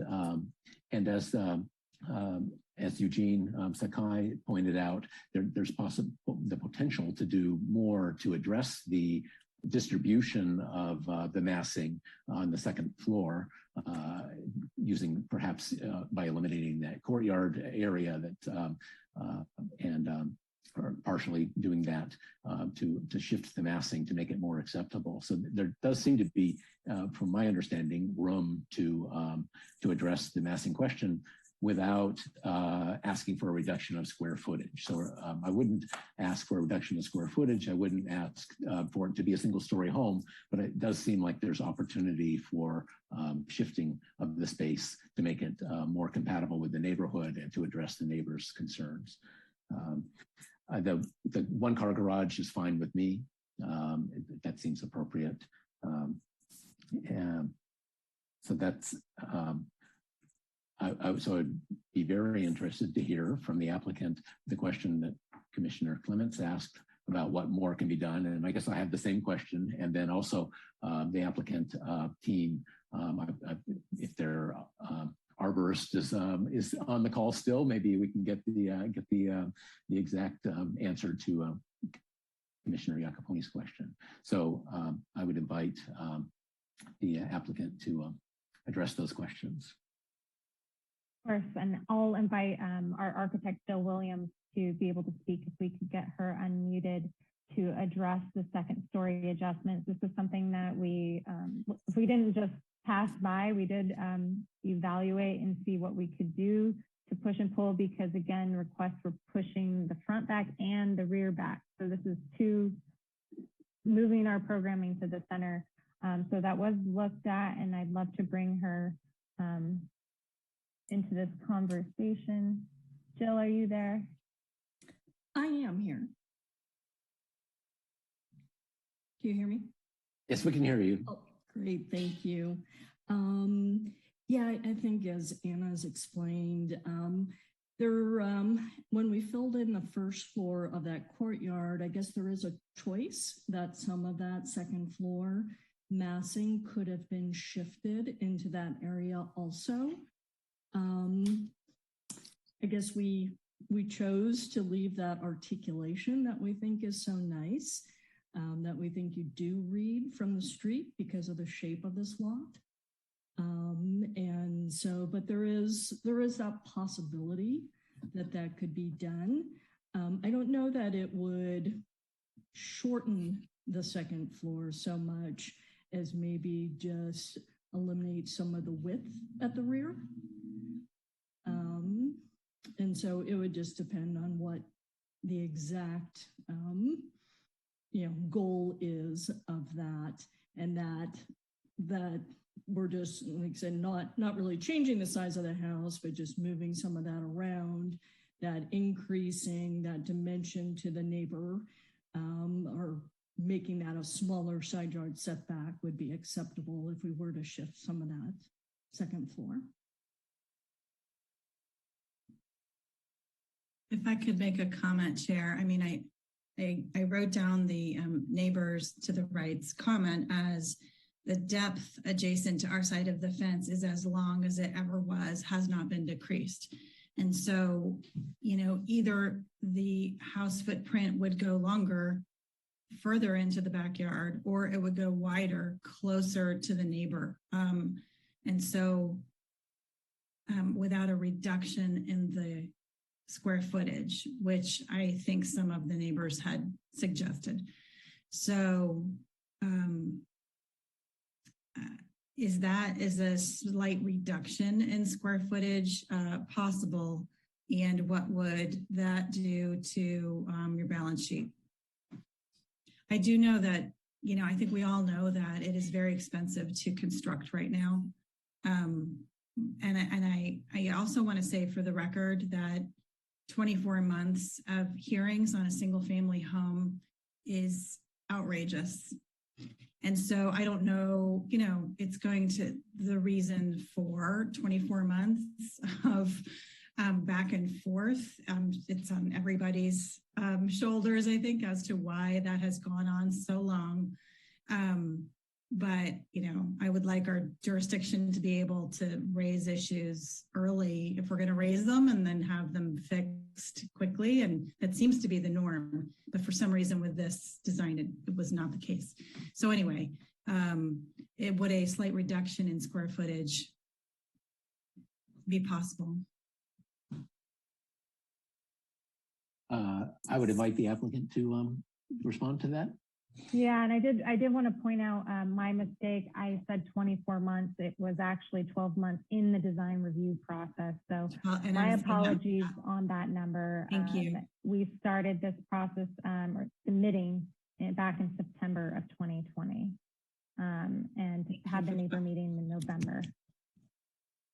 Thank you for clarifying that. Yeah, I saw some notes in the chat as well. So thank you for also bringing that up in the chat. Also, for the clarification of the second floor, I know that Jill can speak more on this too, but again, we did pull in the width. So we pushed it farther from the side property line, but I'm hearing that we also need to pull back from the rear property line. In doing so, yeah, we would be pushing out back to the side property line and filling in that courtyard as well. Looking at, is a 2-foot reduction in the rear really, and a 2-foot, maybe 2 feet reduction in the front of more of a setback? Is that what we're looking for? Is that something that would be, that would meet the needs as well as, and I mean, that's filling in a courtyard. So you're gonna have that large 2-story mass going to be overlooking the right adjacent neighbor rather than providing that relief. It'll be a lot of redesign in the plan in order to achieve that as well. And is that achievement really significant for what we're looking for? And I think Jill can speak more to this too. Well, I think that was a good explanation.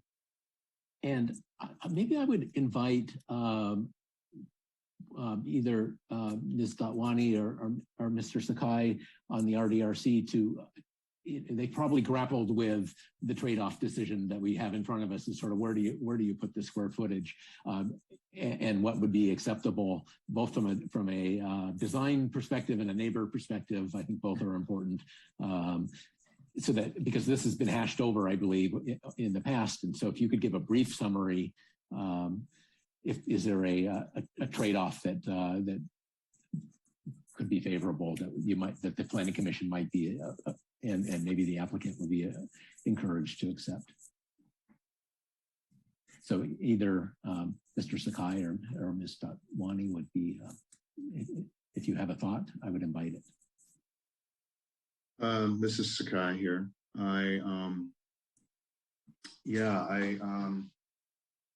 Getting a little lost in all of the various arguments, but I think if you compare, I think earlier on in the conversation tonight, one of the speakers brought up the idea of a mold, if you will, and the idea being that the zoning describes the volume of that mold, and so if you have the analogy of maybe 2 Jell-O boxes, that prescribes the volume, but the mold is defined by the architect.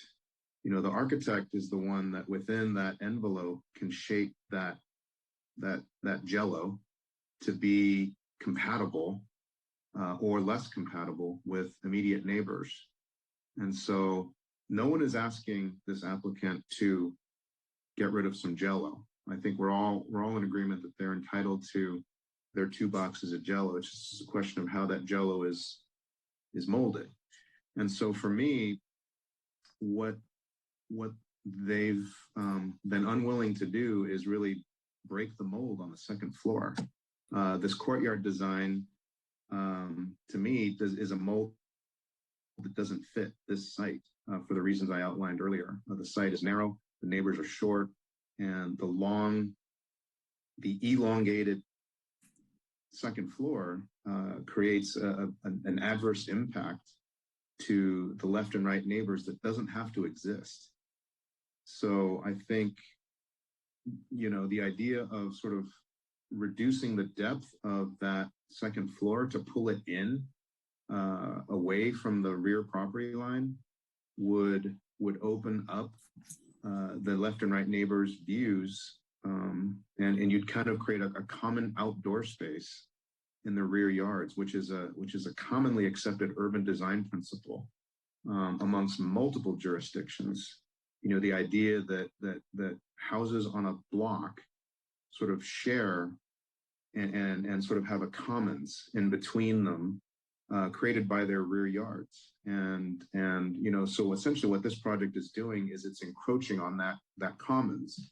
Now, I understand that the zoning allows for this, but we're trying to be more subtle and more circumspect than the zoning would allow for, and that is the purpose, and that is the very nature of the reason for an RDRC or planning commission to exist, is to find the nuance within the zoning that goes more than just the numerical compliance, as so well put by Lisa Porras a couple of hours ago.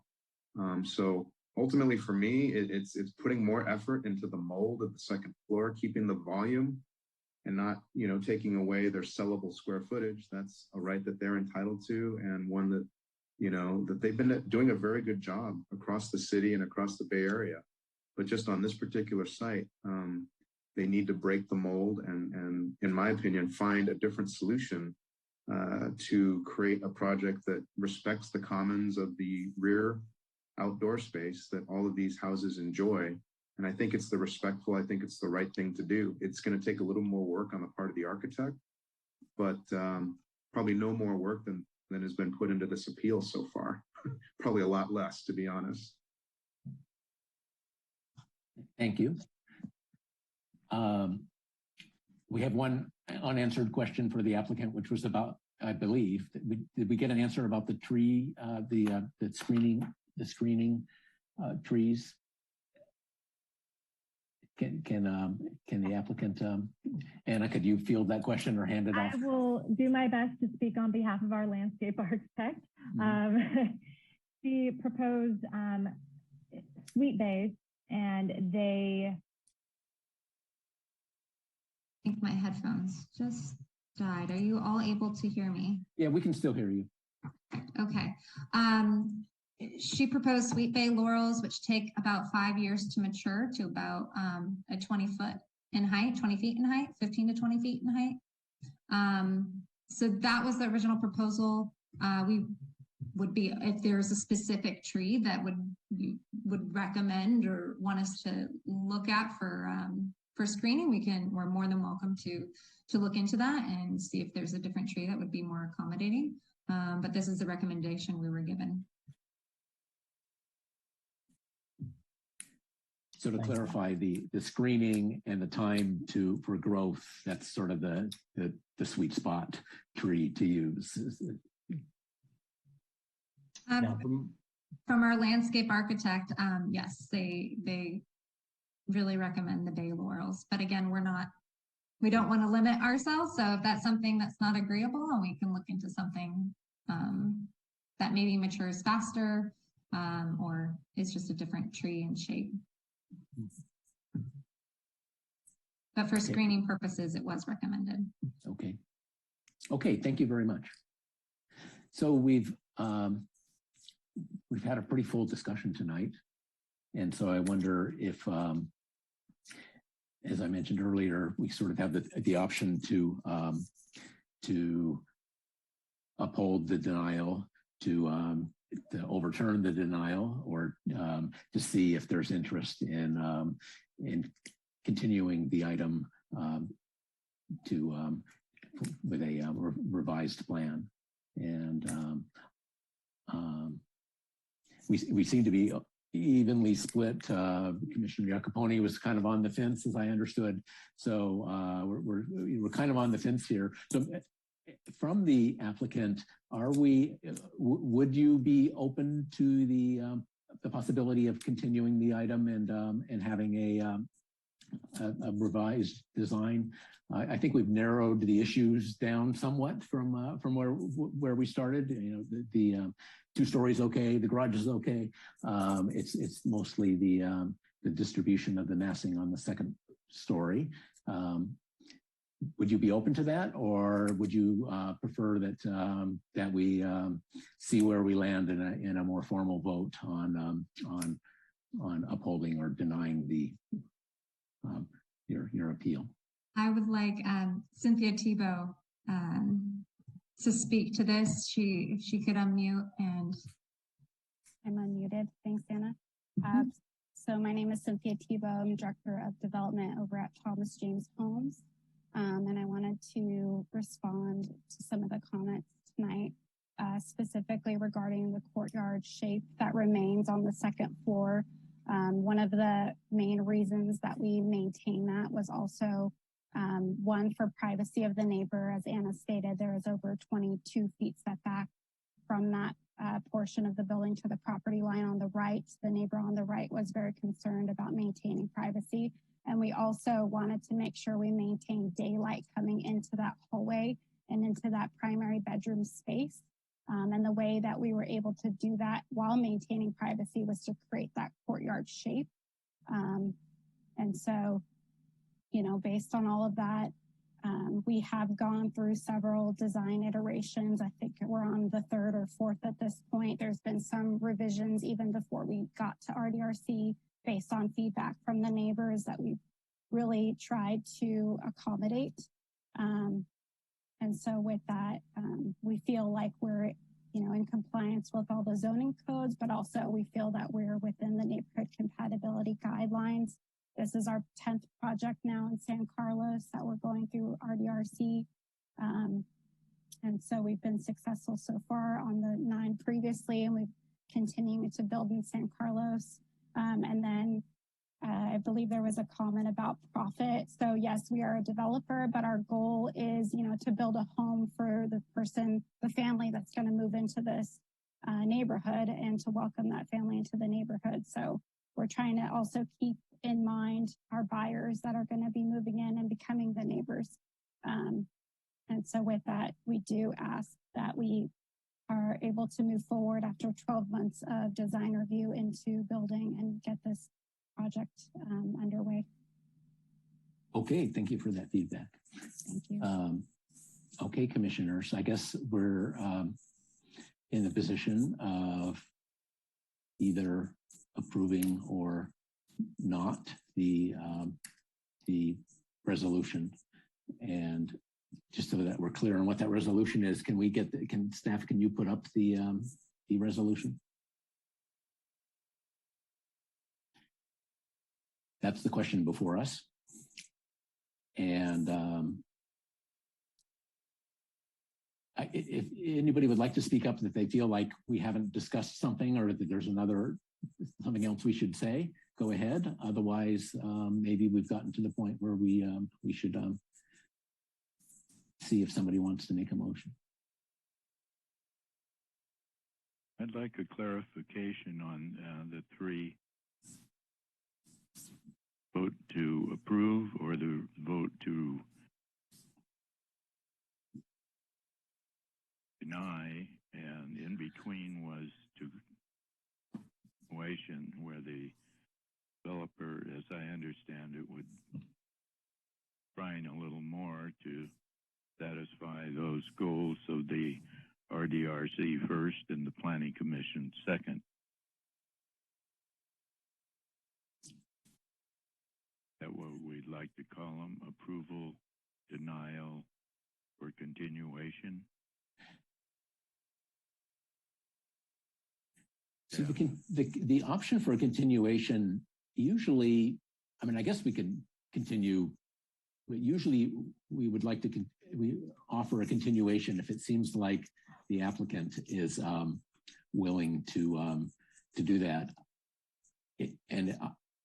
As I understood, the applicant did not desire a continuation. They would rather receive a vote. And so if we vote yes on this, that means we're denying the current design. We're saying no to the design. A yes vote means no to the application. Through the chair, just to clarify, if the commission denies the appeal, then they're denying the house, the design of the house. But if they're approving the appeal, then they're approving the house. Is there a third alternative to get approval? The third option was if the applicant was willing to make changes to continue this item and have them come back with those changes. So if we Which vote they to stated no. approve, Correct. we deny. If we vote to deny their appeal, they can still come back and ask for approval to start over with the RDRC, or if they choose to take it 1 foot off the garage, they wouldn't have to come to the RDRC. As I understand it, 3,000 feet. The planning staff work details out because you do so well anyway. Did I say any?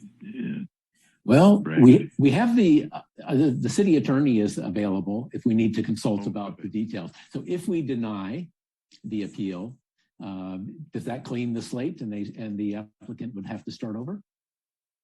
And it would go to the RDRC? Good evening. If you deny the appeal, then the applicant, my understanding, would have two options. They could start from scratch if they wanted with a new application, or they could appeal this decision to the city council. All right.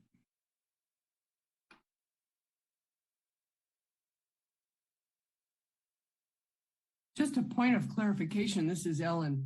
I think even if they shaved a foot off the garage, because it's a new house, I believe it would have to come back.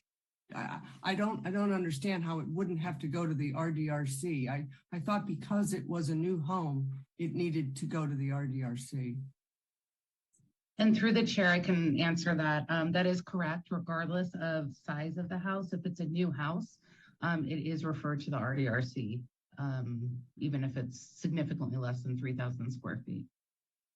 Thank you for reminding me of that, both Andrea and Ellen.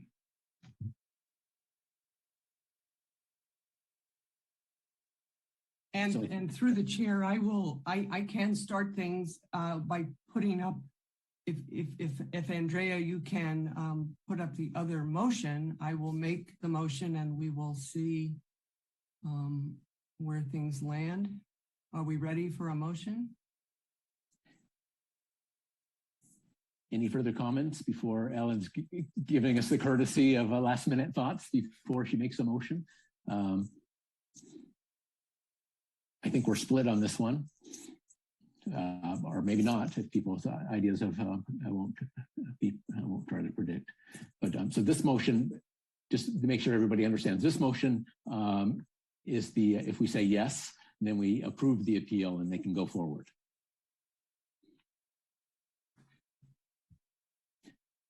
Ellen? All right, I move that the Planning Commission approve the appeal, thereby approving the design review for a new residence located at 2125 Carmelita Drive, APN 049-352-090, based on the conditions as listed in the draft conditions of approval.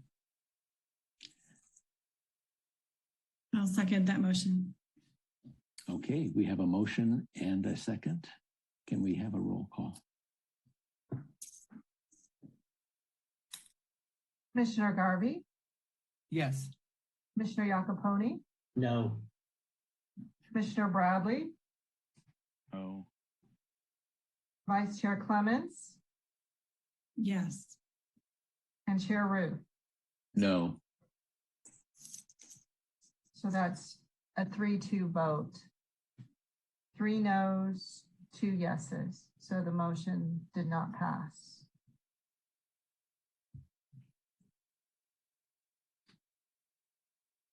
So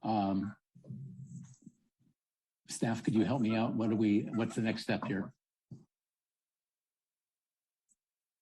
Are we finished? We don't need the other motion to pass, correct? I'll just chime in here. I think if the applicant has indicated that they are not interested in the idea of a continuance, then by virtue of the fact that the commission is not approving the appeal would be denied. Okay. So I think that closes this item on the agenda. Yes, and through the chair, there is a 10-day appeal period for the Planning Commission's decision this evening.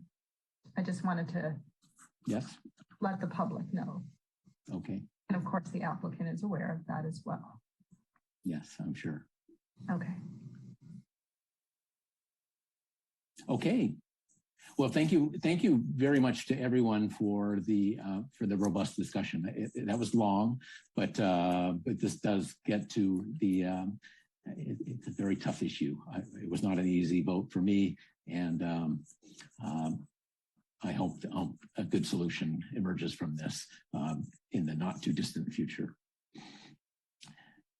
The next item on our agenda is a study session. So there's no motion required at the end of this one. We're collecting information, collecting feedback from the commissioners and from the public on the protected tree ordinance that is being developed. This will go to City Council later. And so this is part of our role is to provide our feedback and to enable the public to provide feedback. And the public can provide feedback after this meeting. Of course, there's still opportunity to respond by email. I know this meeting is a long one. So if I might just quickly interject here, I'm wondering if I'm the only one that would like a 2-minute break, or would anyone else on the commission want a 2-minute break? That's right. It has been almost 3 hours. So that's excellent discussion. So my computer says it's 9:45. So if we could come back at promptly at 9:50. Let's give ourselves a little break. Thank you. Need a motion. I move that we come back at 9:50. Okay. Do we need a motion? Do we need a second and a roll call, or can we just? I think you're fine to just take the 5 minutes. Okay, we'll just take a 5-minute break. Thank you for supporting that, Commissioner Bradley. See you at 9:50.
Anybody else? I'm back. Do we have, we've got.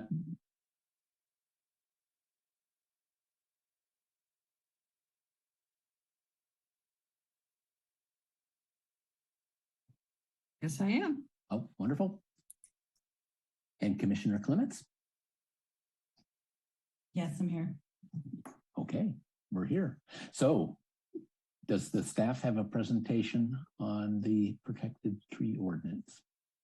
We do, and I just want to make sure Lisa's back to advance the slides. Otherwise, Oh, okay. Sorry. Through the chair, I am here. Good question, Andrea. Great. Thank you. I'll go ahead and get started then. As you mentioned, Chair Ruth, this is a study session for the Protected Tree Ordinance. I also want to thank everyone from the public for hanging on until now to provide feedback. It's really important to us to get that, so thank you. So as I mentioned, this is a study session to gain insight and feedback as we craft our new Protected Tree Ordinance. Before I get into where we're at and what we've done so far, I also wanted to introduce our city arborist, Stephanie Nisich from Biomass. So she will be here for any expert opinions that we need. And we also have with us Julia Hoffman. He's our planning tech who's assisting a lot with this process as well. Next slide, please. So just to provide a little bit of background of how we came to arrive at this point. Originally, sorry, Lisa, you can move forward.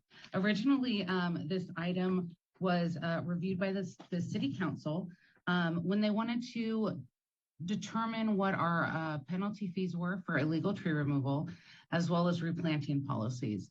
So staff gathered that information and presented it to council as part of a study session. And out of that study session came the idea of creating an urgency ordinance, which would effectively limit the reasons for tree removal while we're working on a new ordinance. So at that hearing, a lot of different ideas came up, and it became clear that the study and what we wanted to look at was more than just looking at penalty fees and replanting policies. So it began from there. And in June of this year, the council adopted an interim urgency ordinance for 45 days with the possibility to extend it. And on July 12th, they did just that and extended it for an additional 10 months and 15 days. And the purpose of the urgency ordinance is really to slow down unnecessary tree removals while staff has the time to create this permanent ordinance. So it is specifically designed as a temporary measure to allow us to focus on our permanent ordinance. So this evening we are at the Planning Commission study session, and the point of the study session is to gather any input, ideas you have to help us craft the ordinance.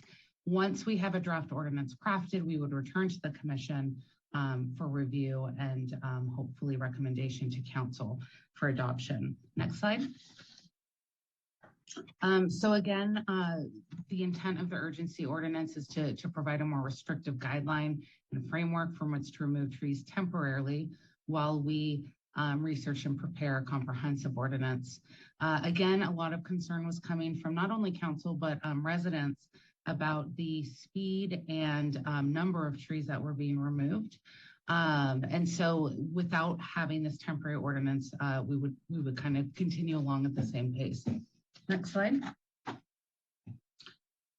One thing that came out of the urgency ordinance was a change in the definition of what tree is protected. So to take a step back, any protected tree requires either a permit to remove it or to prune it.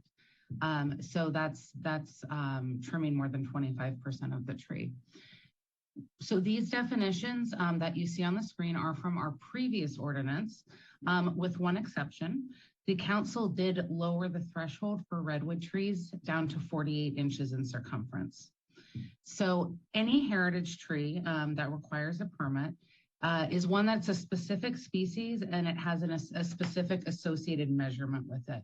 So you can see on the screen, buckeyes, redwoods, various oak trees all have this corresponding dimension that triggers a permit requirement. A significant tree, on the other hand, is any tree of any species that's 36 inches in circumference or more. And so that is just a straight measurement of the circumference of the trunk, measured 4 feet up for any tree. So either of those, if a tree falls into either of those two categories, then it triggers, it's considered a protected tree and triggers a removal permit or tree protection or a pruning permit. There's several trees that are not protected regardless of size. And this is again from our previous ordinance, several acacias, fruit trees, Monterey pines, and eucalyptus. So regardless of size, they don't need a permit. And then I wanted to, we basically framed this into several topics for consideration by the commission. And with each topic, we have what the current provisions are. That is the provisions as provided by the urgency ordinance. So I'm going to go through these pretty quickly, but I'll be brief. And then knowing we'll come back to talk about them if the commission would like to provide any input on those. So as I mentioned, the protected tree definition, the only change to it was lowering the threshold of redwood trees. So previously you did not need a permit for a redwood tree if it was 72 inches in circumference, or I'm sorry, less than 72 inches in circumference. And that's now been lowered to 48 inch. So smaller trees require a permit than before. For reasons for removal, we had 11 reasons for allowed removal under the previous ordinance, and now those are replaced with 6 criteria for removal. I'll go over those in a minute on another slide. Penalty fees for for violation of the ordinance. We now, under this urgency ordinance, have a $5,000 per violation fee if you violate the ordinance. But if you remove a tree illegally, the big change is now that the fees are raised to either the value of the tree or $5,000, whichever is greater. And this is a pretty significant change because our previous ordinance limited any penalties to $2,500 or the value of the tree, whichever is less. And that almost always resulted in a $2,500 fee. There's very few trees that would be under that valuation, under the $2,500. As far as notification goes, our previous ordinance did not have any notification associated with tree removal. The temporary ordinance requires a 300-foot notification in 2 instances. One is if there's any development associated with the tree removal, and the second is if there's any utility interference as requested by a public agency. And one of the big changes with this is that although under the previous ordinance, staff required applicants to post the permit for 10 days after issuance, this now requires notification prior to a decision being made on whether to allow a tree to be removed or not, and therefore allows neighbors to comment earlier on before the permit's actually issued. Next slide, please. In terms of replanting, the previous ordinance required a 24-inch box tree pretty much across the board. The new temporary ordinance has a size determined by the community director and based on valuation. And so that's something that the new ordinance requires that we do want to bring up as a discussion point later on this evening. The other new change to this is that the replacement tree must be either the same species that was removed, unless it's invasive, or a heritage species. So again, one of those specific species like the oaks and the redwood, things like that. The pruning definition was lowered to 25% of the root system or 25% of the canopy, where it was previously 1/3 of either the crown or the root system. And then we also added new tree protection plan requirements for development. Prior to this, we would require tree protection plans, and they were really based on whatever the applicant's arborist submitted. So this urgency ordinance specifically requires a tree protection zone of 10 times the diameter of the tree, and also requires a tree protection plan for projects performing work within that protection zone, as well as any associated requirements. So things such as like hand digging around roots or having an arborist on site to monitor any work. Next slide. So to go back, this slide references all of the reasons for removal. So on the left side of the screen, these are the reasons that were replaced. These were the ones we've been using for years and years. And as you can see, there's quite a few different reasons. One that I want to point your attention to is the one that's underlined, which says that a tree can be removed if it substantially detracts from the value of the property. We as staff found that pretty problematic. It was almost always, if a tree wasn't dead or dying, it was pretty much the reason that was given. And there could be various arguments made about detracting from the value of the property. There's not really any threshold that determines whether it is or not. So for us, that was the one that was really problematic. And usually that also was associated with development, not being able to build in a certain spot, for example. So the urgency ordinance replaced these reasons with 6. 1, if the tree is dead, it could be removed. 2, if it had a certain risk rating of high or extreme, and again, that would be determined by the city's arborist. A poor health rating, it's an invasive species, and then utility interference. And the big change is the 5th one on there, is that a tree can be removed if it's in conflict with development, but the applicant has to demonstrate the work they went through and why there's no alternative to that.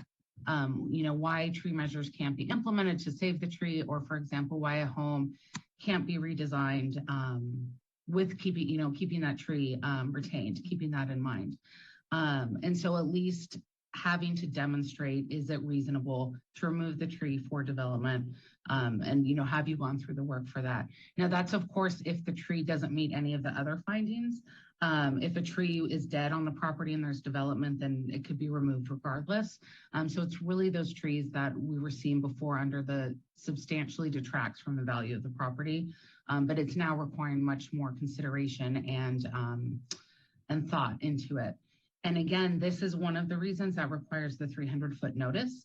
So we get neighbors and interested parties and earlier on to voice their opinions if they would like to. Next slide. So additional topics for consideration by the commission.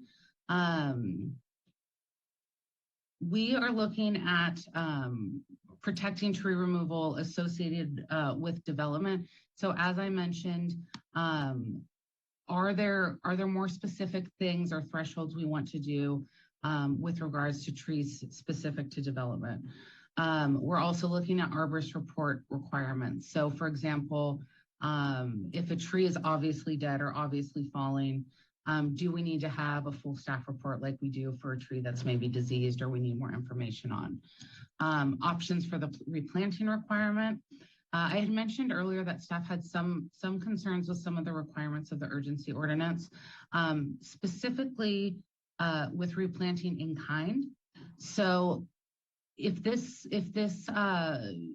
regulation is continued forward, it really limits the ability to specify, the best species for the site. There could be different soil conditions. There could be space requirements, things like that. So really trying to figure out what the best mode is for replanting requirements. And along with that, what size is best. So there might be sites where a bigger tree makes more sense, or sites where 2 smaller trees make more sense. But really, again, looking at each site specifically with an arborist input on what should be planted and where. And really providing that expertise to our community. And then finally, in terms of replanting, should there be some sort of off-site requirement? So if you really can't plant on site, should you be able to plant 2 trees off-site somewhere or contribute money to a tree planting fund for the city? And if so, are you planting double the trees or things like that? So just sort of other options for replanting. I mentioned earlier, the urgency ordinance has a tree protection zone incorporated within it.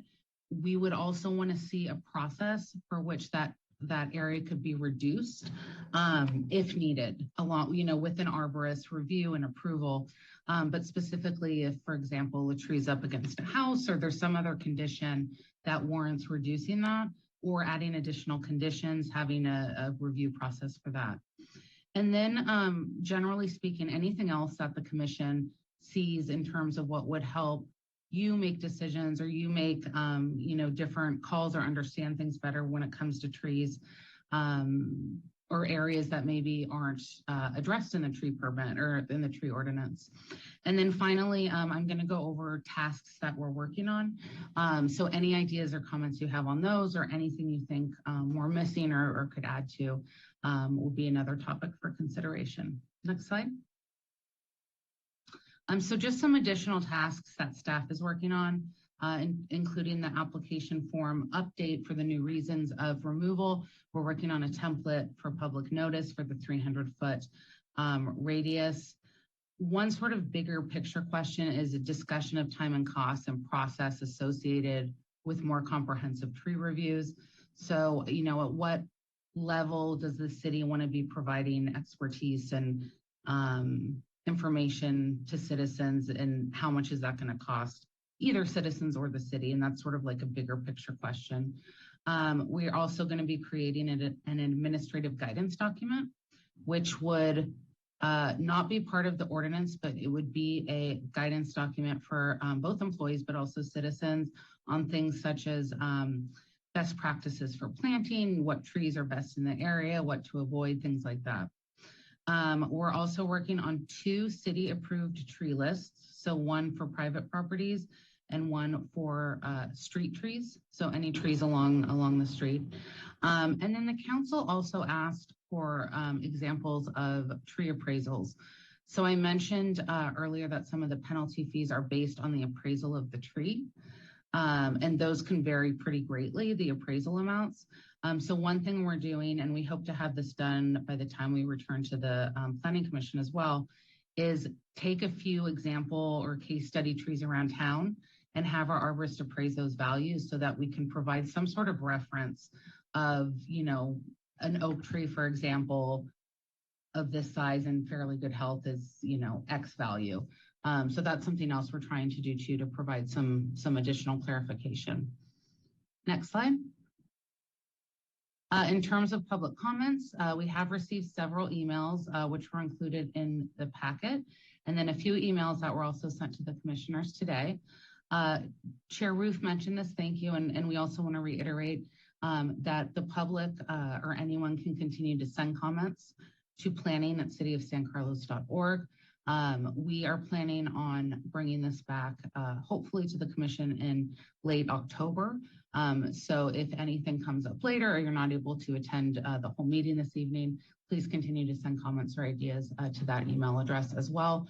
Those will also be included in the record as it moves forward to the commission and city council in the future. Next slide. As I mentioned, we're planning on returning to the commission in late October. And then here is the website that you can always check out. This has the most up-to-date information. So it has information on when things are going to hearing. There's also a way to sign up so that you get on the mailing list for any notifications that go out regarding the tree ordinance. And with that, I am done with my presentation. I'm available for questions. And again, we have Julia Hoffman and Stephanie Nisich with us as well. Thank you. Thank you, Andrea.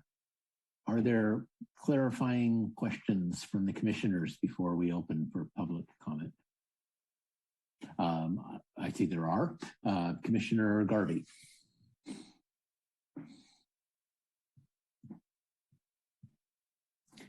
Commissioner Garvey, I don't hear, you're on mute.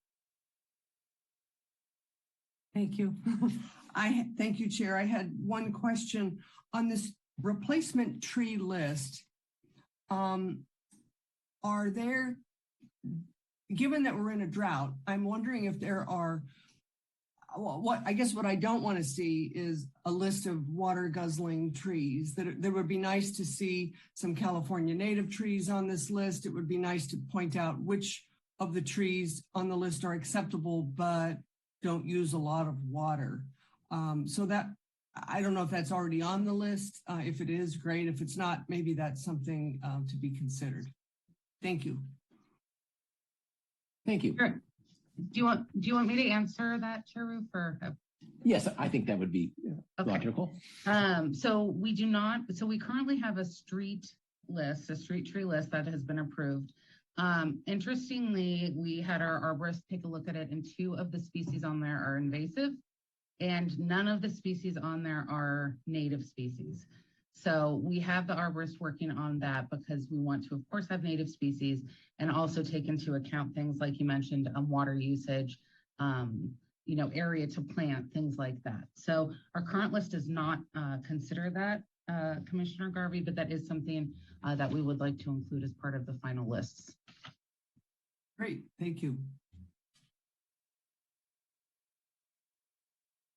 I was on mute. Commissioner Clements. Thank you, Chair. I had a question as to whether the scope of work included any potential financial assistance for residents who are lower income. And I ask because I had gotten this question about a lower income woman, homeowner in our community, and she was concerned because she was going to have to get the tree taken down, and it's not cheap work. And then it dawns on me that if it was actually more involved than that, and the permit were required, and potentially an arborist consultant, oh my goodness, like she couldn't even afford to get the tree taken down, never mind additional. So I just wanted to ask, does the scope of work include potential financial assistance for people who cannot afford to do this on their own, and or seeking any grant sources for that? So not specifically, however, the point of the session is to get your feedback. So that's definitely something, if the commission would like, we can look into. I think you make a very great point, and we're noticing this as we're doing more and more work, and kind of the deeper we dive into this, is that there's a lot of work that can be done from our arborist or the city arborist in terms of like prevention and helping and things like that. But as you mentioned, it comes at a cost. So there's this bigger picture of, how much, like I said, how much is our citizens going to pay? How much is the city going to pay? How much service regarding trees does the city want to provide?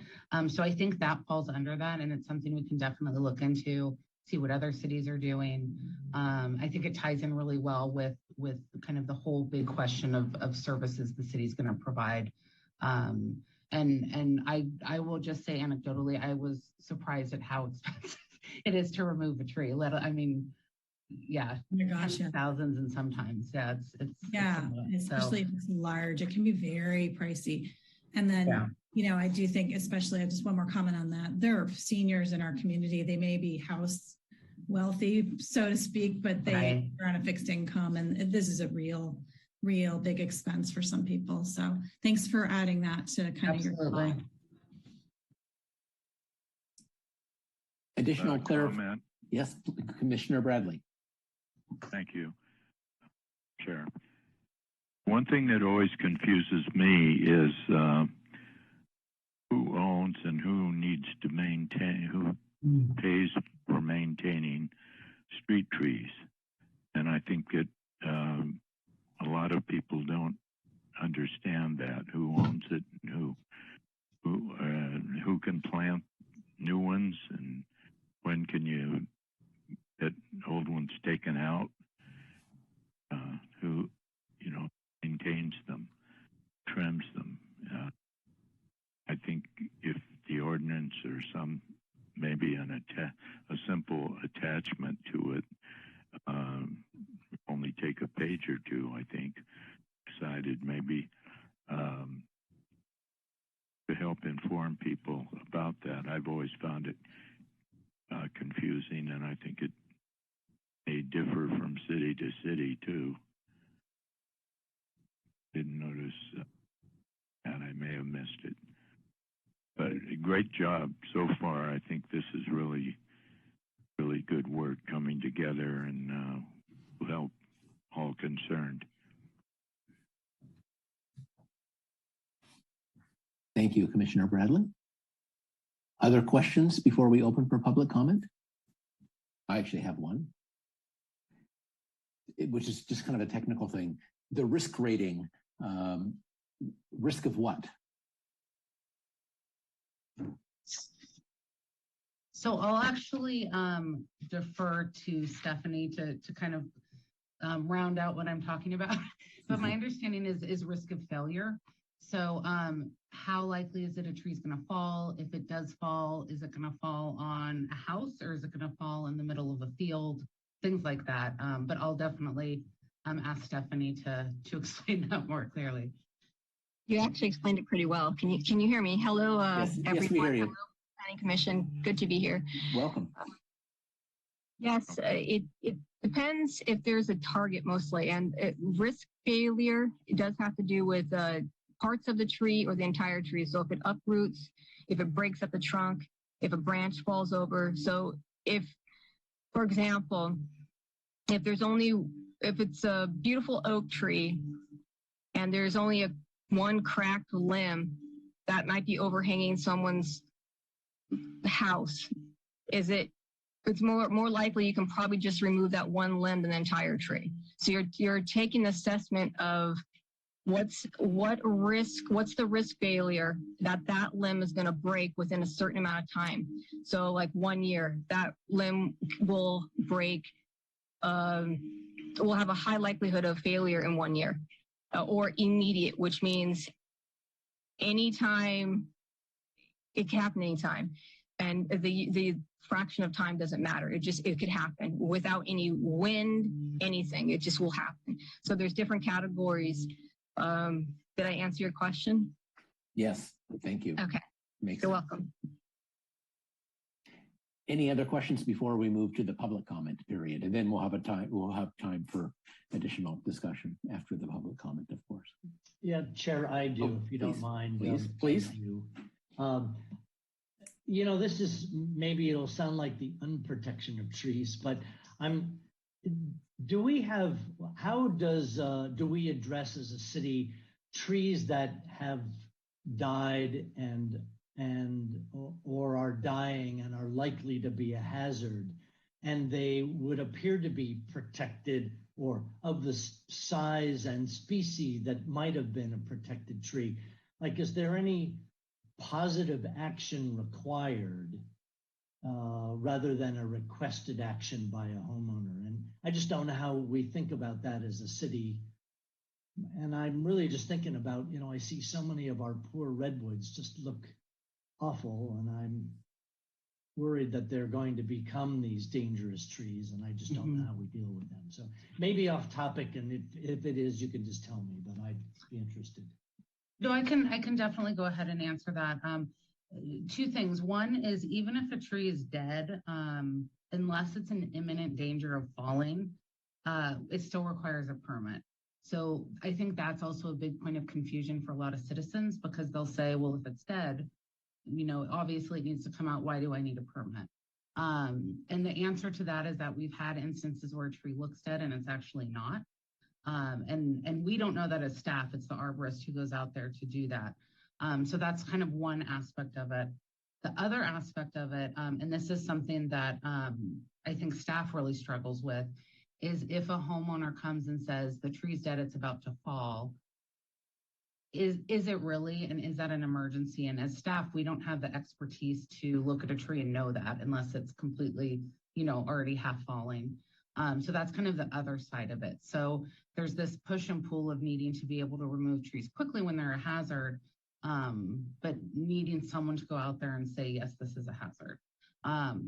Along those lines of what you just said, Commissioner Iacopone, Julia, who processes our tree permits right now, had a really good observation that most of the permits we get are for trees that are either dead or dying, and was asking, what about kind of looking at them earlier on? Like, is there a way to prevent them from getting to that point?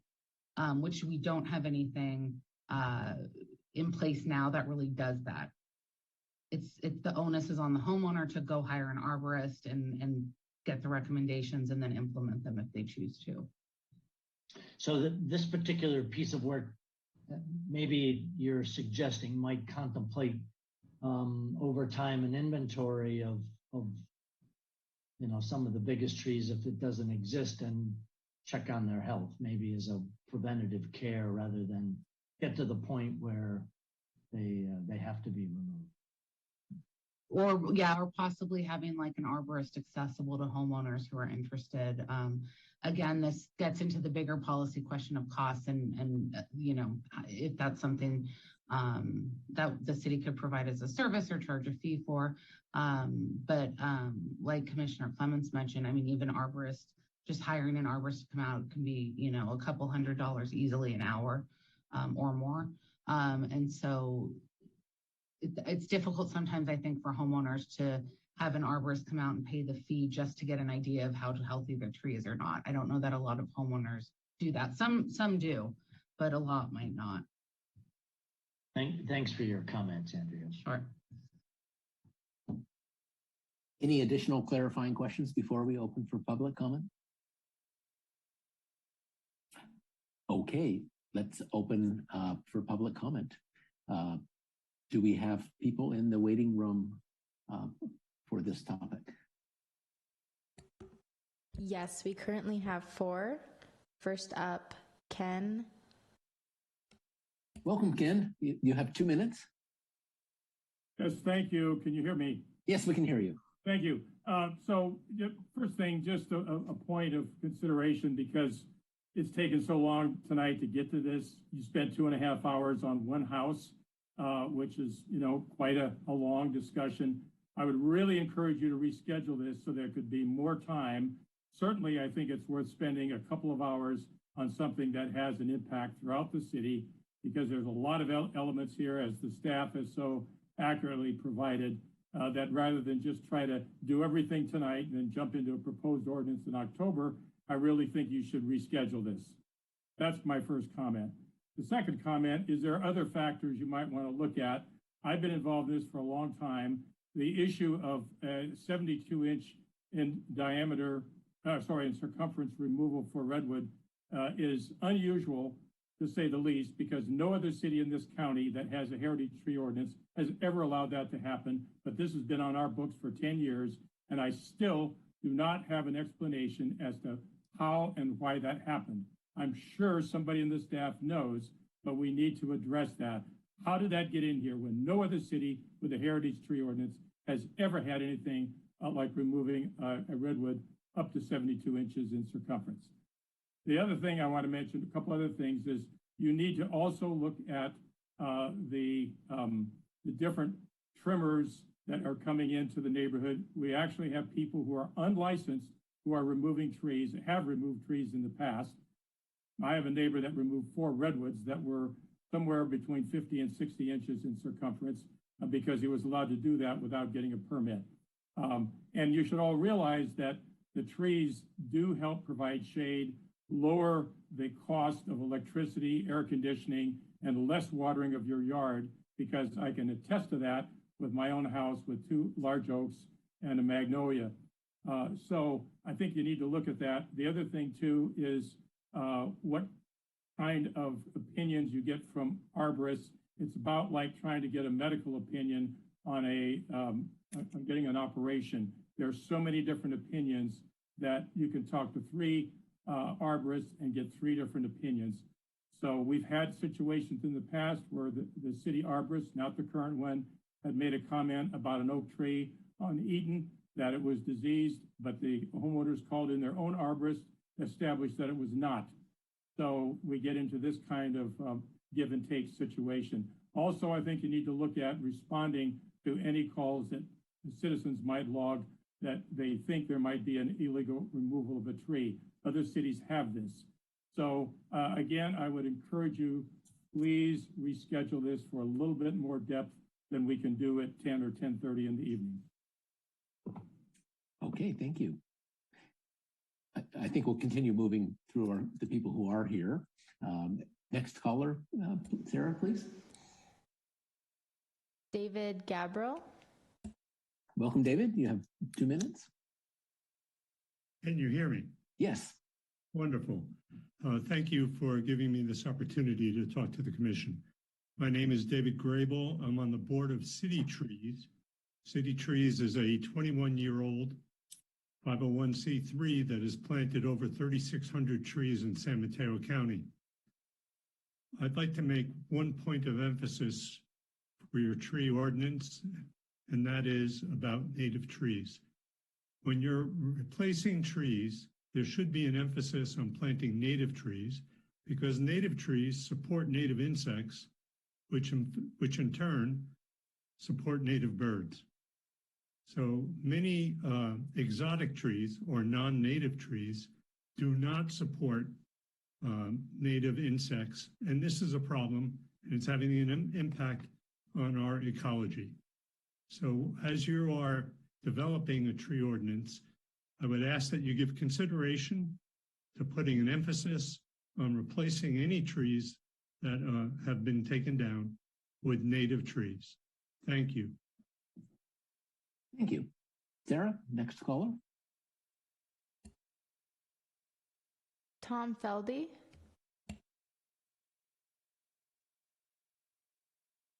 Welcome, Tom. 2 minutes. Okay, can you hear me now? Yes, I can hear you now. Thank you. I sent some information to all the commissioners earlier regarding my concerns about the idea of notification. And I'm a firm believer in the fact that if the public knows of an ordinance ahead of time before push comes to shove, that they're much more likely to obey it. And so there's details in what I sent to all of you. I'm not going to repeat here, but that's the essence of what I wanted to say is I didn't see that kind of notification process in the ordinance, and I really think it should be there, both for property owners, but also for the tree services, as was mentioned earlier. There's a lot of ones that are sort of on the border of being unscrupulous. Many of them claim to have certified arborists on their staff who will give opinions that, of course, benefit their company and doing business. Taking a tree down is not a cheap process. A large poplar on our property cost us $1,000 to remove.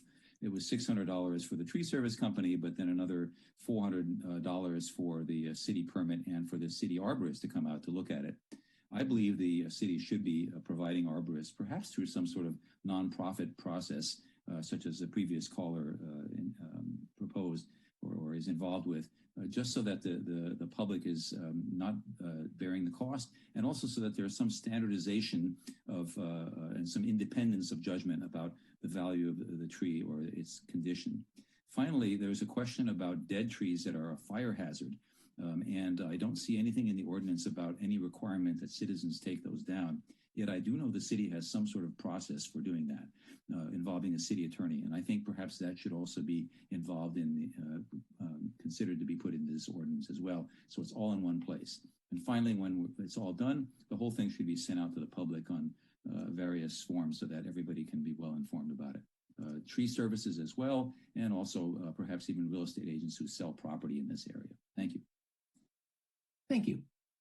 Sarah, is there another caller? Yes, there's 3 more. Zinovi. Welcome. Yep. Hi, can you hear me? I hear you. Okay, great. I have a few comments. Can I ask a question before I make my comment first? Okay, what triggered this demand for the change of ordinance?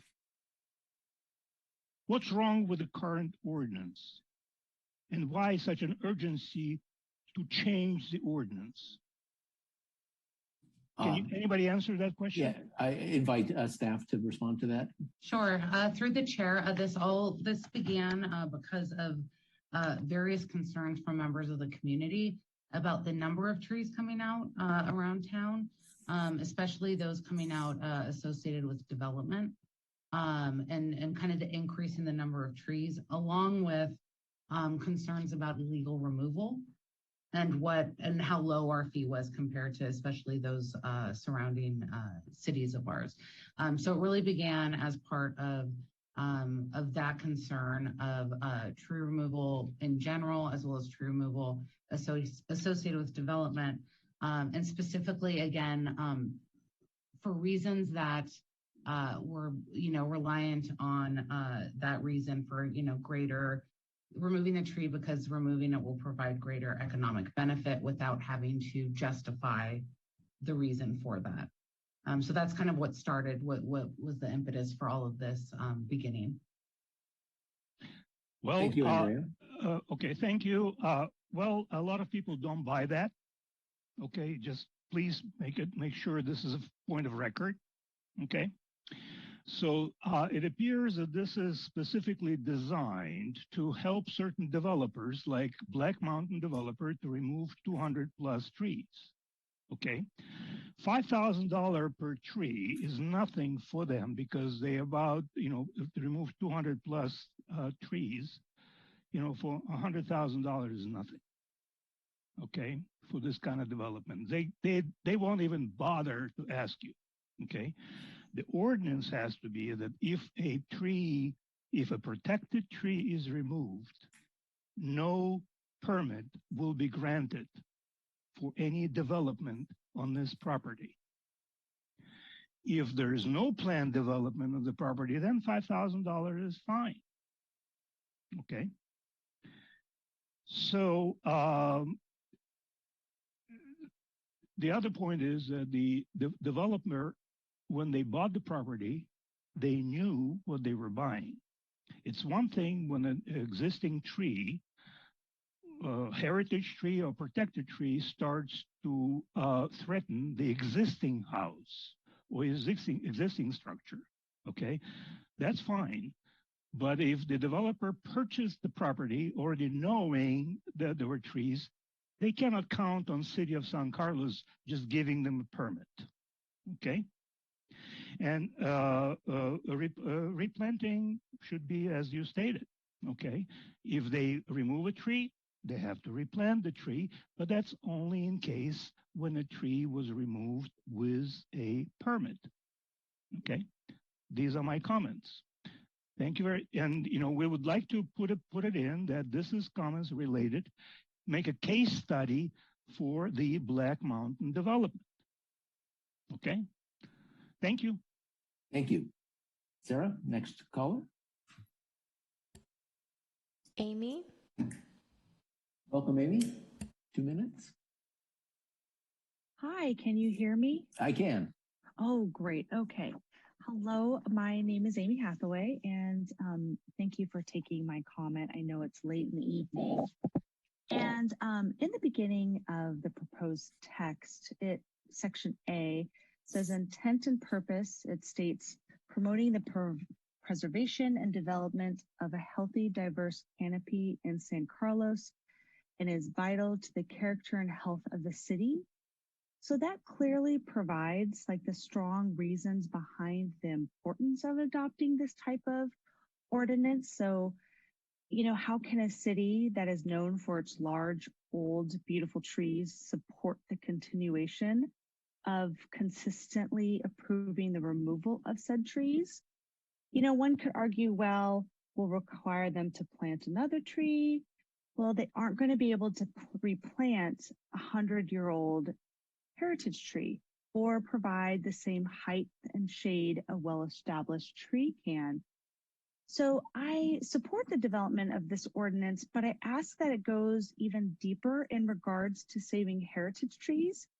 Also, I would ask the commission to consider a maximum number of heritage trees be allowed to be removed based on the size of the property and not bypass that number. And when a tree needs to be replaced, it should be of substantial size.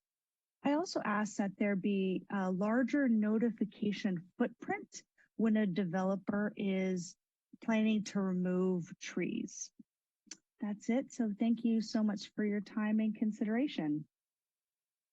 Thank you. Sarah, next caller. Josh. Welcome, Josh. Hi, once again, it's Sandra Wallace filling in for Josh.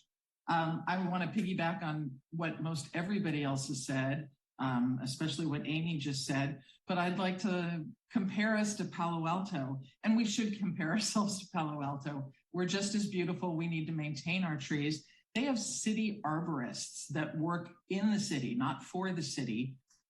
They're not contractors.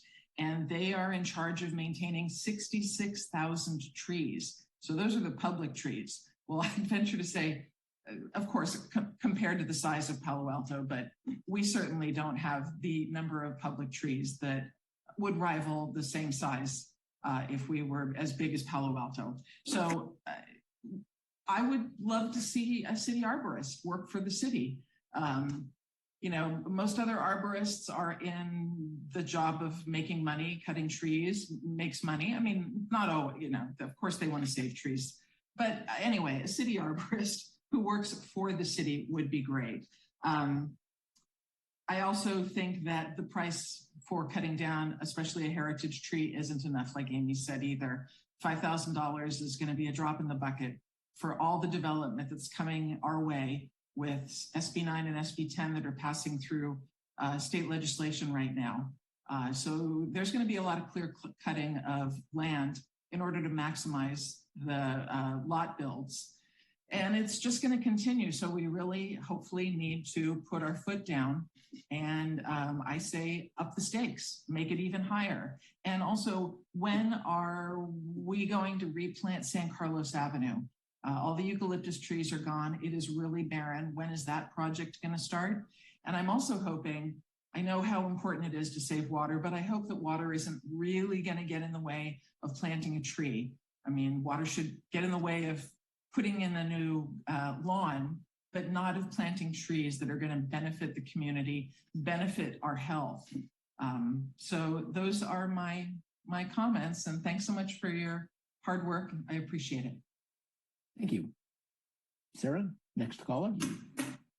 Sarah, next caller. Len Matterman. Len Matterman. There's an echo now. Hello, can you hear me? Yes, I hear you. All right, thank you, sir. Yes, my name's Len Matterman, and certainly I agree with the recommendations of the citizens and the staff to make the heritage tree ordinance stricter and also to further reduce the ability of developers to remove heritage trees that simply are in their way. I wanted to point out to the commission and to staff that earlier this year, the group that I work with at Stanford created a so-called tree dashboard countywide that shows where there's too little tree cover by census tract and the resulting higher temperatures, which of course is only becoming a bigger issue with our changed climate. So maybe that's a resource that staff can avail themselves of in the future. And then also, you know, I wanted to talk a little bit about enforcement of the existing ordinance. I remember when I spoke to City Council, it was a little over 8 years ago, about 2 heritage trees that were approved for removal at the lower levels of government to accommodate a new McMansion. And one of these was one of the last remaining white oaks on White Oak Way, which was kind of ironic. And a short time later, there were 2 other heritage trees on White Oak Way that were removed, and signs were posted on them before removal that said that they would be replaced. But here we are now 7 years later, and these 2 trees were never replaced. There's just basically flat ground there. And so I encourage the Planning Commission to include in the ordinance specific language for a mechanism to ensure that city staff follow up on the requirements of the ordinance. And because right now, what I'm seeing, at least in our neighborhood, is the posting is required and the tree comes down, and then too many times nothing comes back up even years later. Thank you very much. Thank you. Sarah, next caller. Sorry if I mispronounced your name. Sharari? Welcome. You have 2 minutes. Hi, can you hear me? I hear you. We hear you. Okay. Thank you. Thank you very much for your session here. And I live in San Carlos, next to the Black Mountain property that on Alameda that is potentially going to be built by a large developer. So my comment is kind of along some of the additional comments that was made tonight. And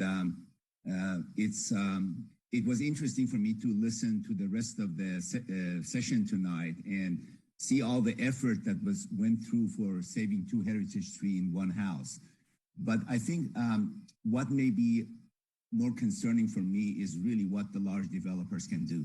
And, you know, they can come in and basically not just tens, but maybe 100 trees, heritage trees, and have them removed. So I think I don't remember exactly the clause in the new ordinance that was suggested for the development, but it says something like, I just had a question of how do you decide, like, if the development has no alternatives and demonstrates that the tree cannot remain with the new design, because the interactions we've had is that we are concerned about that, and we definitely want to make sure that the city does what it should to protect the trees. We are not against development, but we're against development when it's not really protecting the beauty of the aesthetics of the city. So I think that's really one area. How does this apply to large developers? And also another comment about the notification. I think the notification has got to be given in a wider way, and somehow for people to be able to participate easier, to provide their comments. I thank you. Thank you. Sarah, are there additional callers? No further callers. Okay, I think we can close the public comment period. This is just a workshop, so we don't need a formal motion. We can begin our discussion as a planning commission to provide feedback. And maybe I'll start by putting out the question that several people have mentioned that they're frustrated that it got so late and we may not have received all the input that we could have. So whether there is an opportunity for people to provide input by email, and it will come back to the Planning Commission and to the City Council.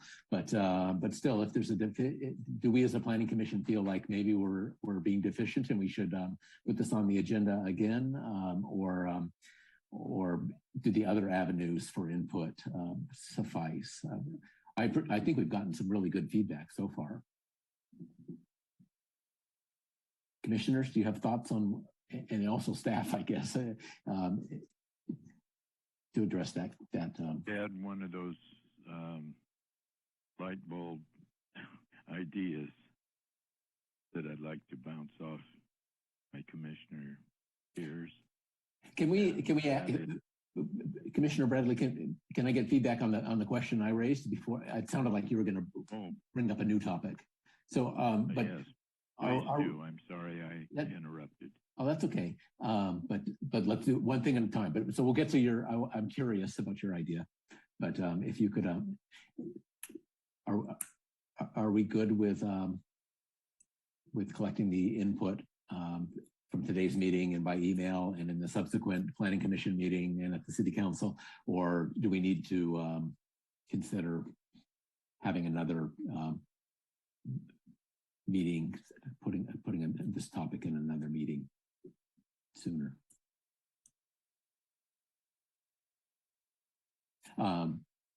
Commissioner Iacopone, your hand is raised. Thanks, Chair Roof.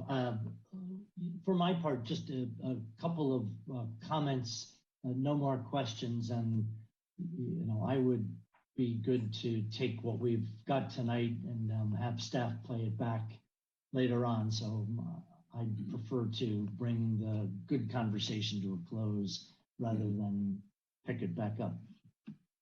Okay. I tend to agree with you. Are there additional thoughts on this? I echo Commissioner Iacopone's sentiments. Okay. Okay, I think we've got a consensus there.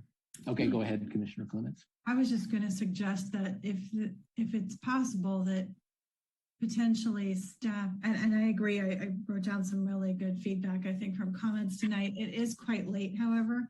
I think if we could ask staff if there's a way to announce the next opportunity to weigh in and make that information available well in advance and announce it maybe more than once, not like our normal cycle. that maybe additional advertising and then the opportunity to email would be sufficient. I mean, there's lots of things we could go into with each one of these and query into them. I don't know that each one of us is going to become tree experts through this process, but you know, all of these issues are really worth exploring, and the implementation and, you know, and how staff would administer too. Like, I think all these questions are good ones, and all the issues I feel brought up were really worthwhile. Okay, I think staff heard what you said, so they can act on your suggestion.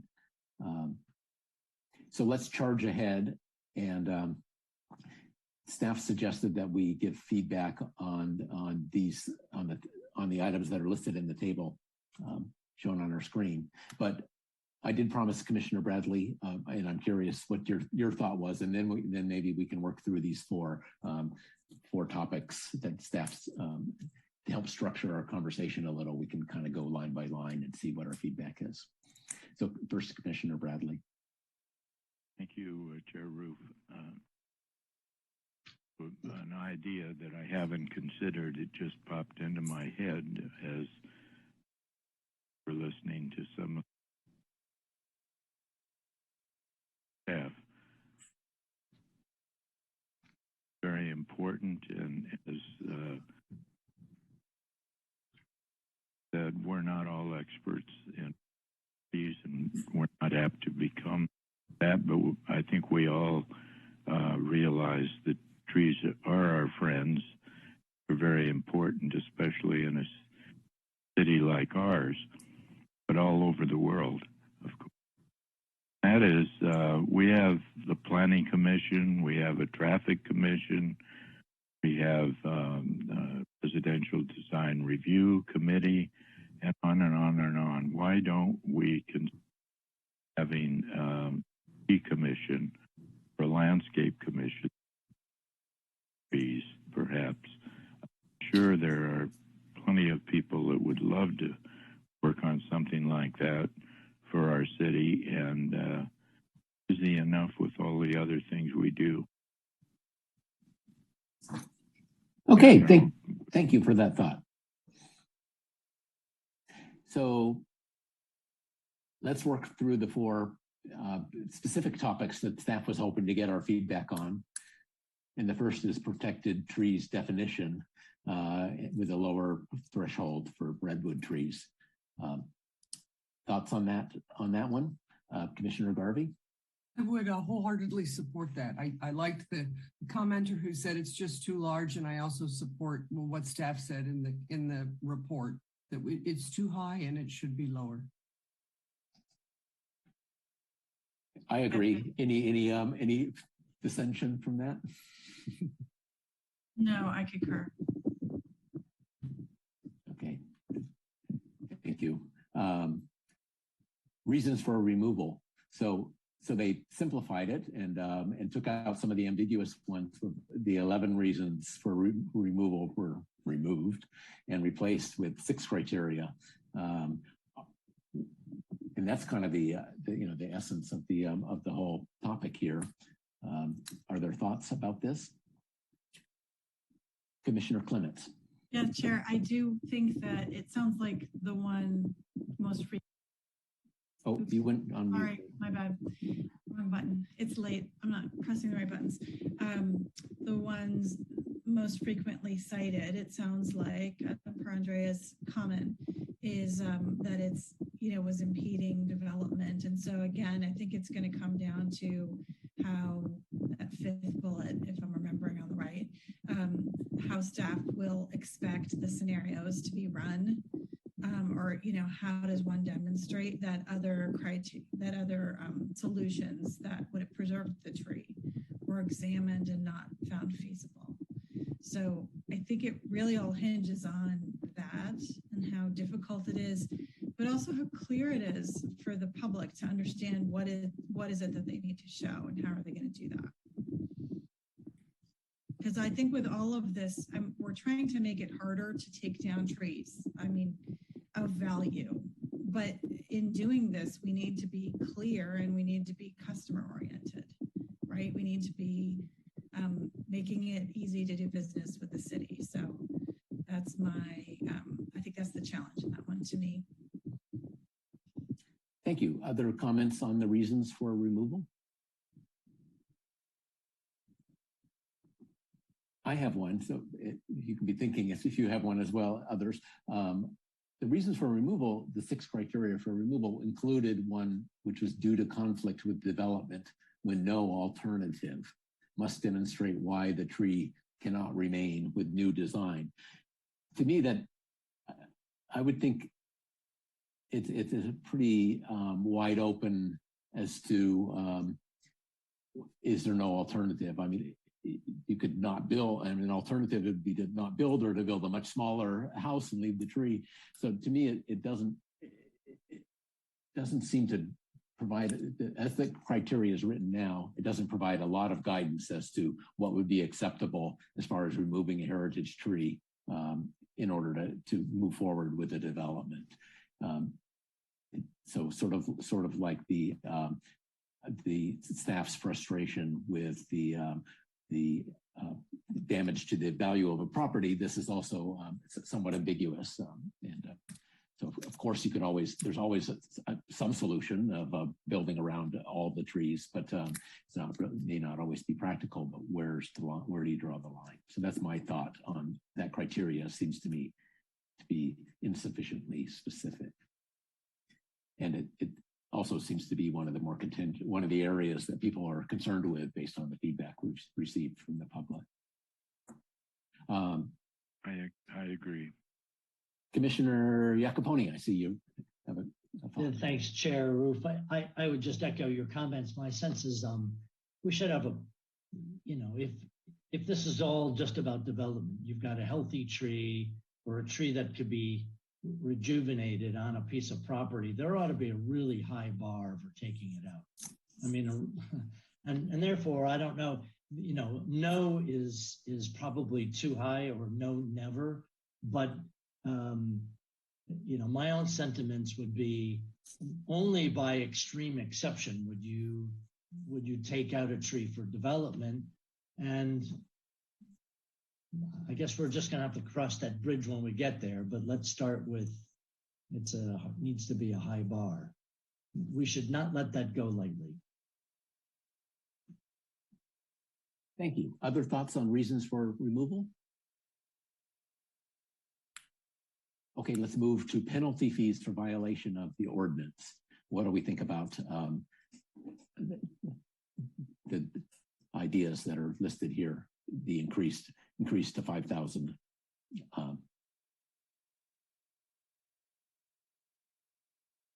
Commissioner Garvey, and then I would support Iacopone. that. I think it's a good idea, and I support it. Yeah, I support it as well. And my only is I don't know what the value of a tree is. I don't know if it's going from 5 to 10 or from 5 to 50 or some. It wouldn't change my view. It's just, I'm aware that I don't know what a tree is worth. Yeah, I agree too. There's not a free market for trees that determine the pricing. So how do they come up with a price? I don't know. Commissioner Clements, you have a thought on this one? Yeah, I was actually going to say exactly what Commissioner Iacopone said. So I don't really have a good relative frame of reference as to whether this is high or low relative to the value to replace what they would be cutting down, and the value I think we went through in the CMAP discussion. What's the value of the carbon sequestration value of that tree? In addition, it's not just how do you replace that tree, it's what is that tree doing for our community. I just don't really know how this relates. The other thing I would bring up is, what if $10,000 worth of tree in lieu fees or funds were generated? Is there a way to work yourself out of a penalty? $500,000 for tree in lieu payments. Is there anything that is there just going to be a penalty assessed, or is there something else that could stand in lieu of a penalty per se? actually incent something that was good. So it becomes like a community benefit that one would, you know, that you could use for benefit. Not that it's a good thing, but I don't know. Maybe I'm conflating two different factors, and maybe the penalty should be higher. But it seems to me that organization, perhaps like I think it was called City Trees that David spoke about, you know, could do a lot of good with $10,000 too. It's not the same thing, but still not bad. Thank you for those thoughts. I also have some concern about the $5,000 if that's just considered the cost of doing business and take down trees. That seems like a bad outcome. And so coming up with a solution to address that would be great to include, in my opinion. Any other thoughts on the penalty fees? Next topic they'd like to get our feedback on is notification. So there is a new notification requirement with the 300-foot neighbor notification and prior to issuance of a permit. Previously, there was no notification required. Do we have thoughts on this one? Support the 300 feet idea. Yeah, so now there would be a 300-foot neighbor notification in the new rule. The staff would like to get feedback on what we think about that. And I see Commissioner Clements, you raise your hand, and then Commissioner Bradley, if you were going to comment, you can go next. Yeah, I mean, two things. Neighbors should be notified, but because trees are a little different than an individual development project in that they are of citywide benefit, I would suggest maybe not a direct mailing, but some other way that that staff could actively let the community know. Posting it on the front page of the website, like that here are where the tree removals, you could find more information, because I think somebody who lives half a mile away or a mile away might care a lot about this too. And they would be totally right to weigh in, because it's a community-wide benefit issue, not just a benefit to the block.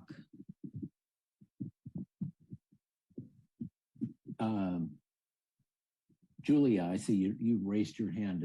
Did you have a thought on this?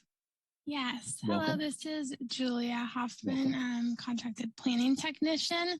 And we did receive that feedback from City Council as well, and have been looking into ways to post that information and make it known what tree removal applications have been approved and are within that 10-day appeal period and whatnot. That is posted on the website right now on the current tree page that we have under one of the frequently asked questions. So we have some recent ones, but we're kind of still looking into how to share that information. Thank you. Other thoughts on the notification topic from Commissioner Garvey? I would support the 300-foot neighbor notification as well. And my thought on this, it's interesting that it's 300 neighbor notification for the two reasons of development or utility interference, which I found a little curious. I guess there's not much point in notifying if the tree is dead. I guess maybe you don't need to get notification for that. But for some of the other new criteria for tree removal, I'm wondering why the notification is only for those two specific reasons. And utility interference, I don't know, that one seems like a hard one to argue with.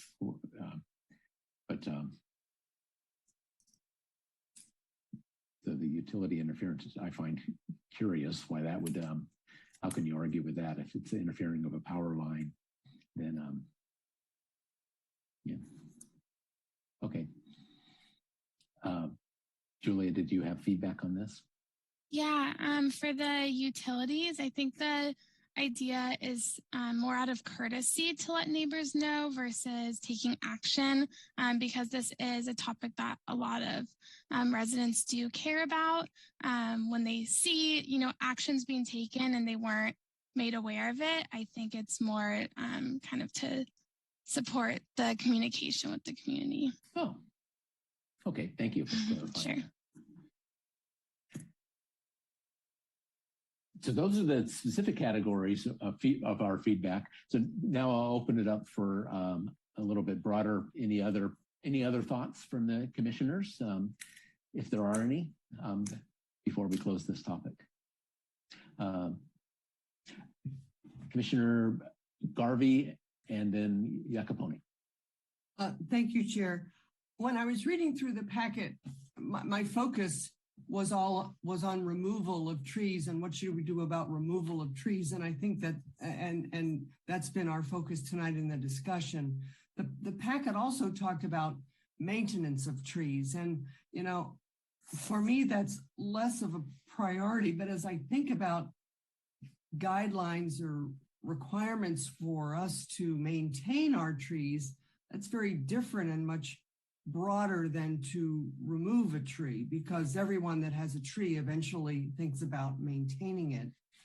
If we're going to get into maintaining trees, then I think the city really should consider getting involved as opposed to leaving it to contractors, because you're going to have to interface in some way with all residents to let them know, when does their tree need to be maintained? How does their tree need to be maintained? And there's an interface there. And I don't know if we should be thinking about maintenance at this point in the process, or if we should be focusing on the removal of trees.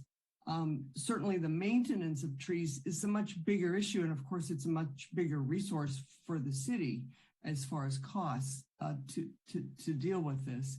So I'm very supportive of a more stringent removal tree process and ordinance.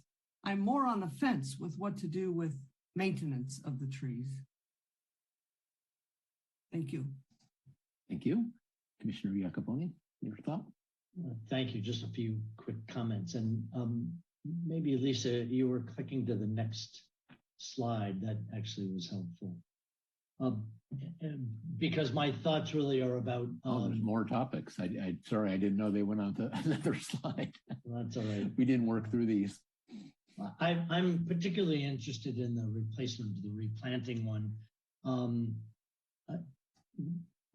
We might want to make sure that the health of a tree that's replacing a removed heritage tree is signed off on, so that not just we know its size, but also we know it was in good condition.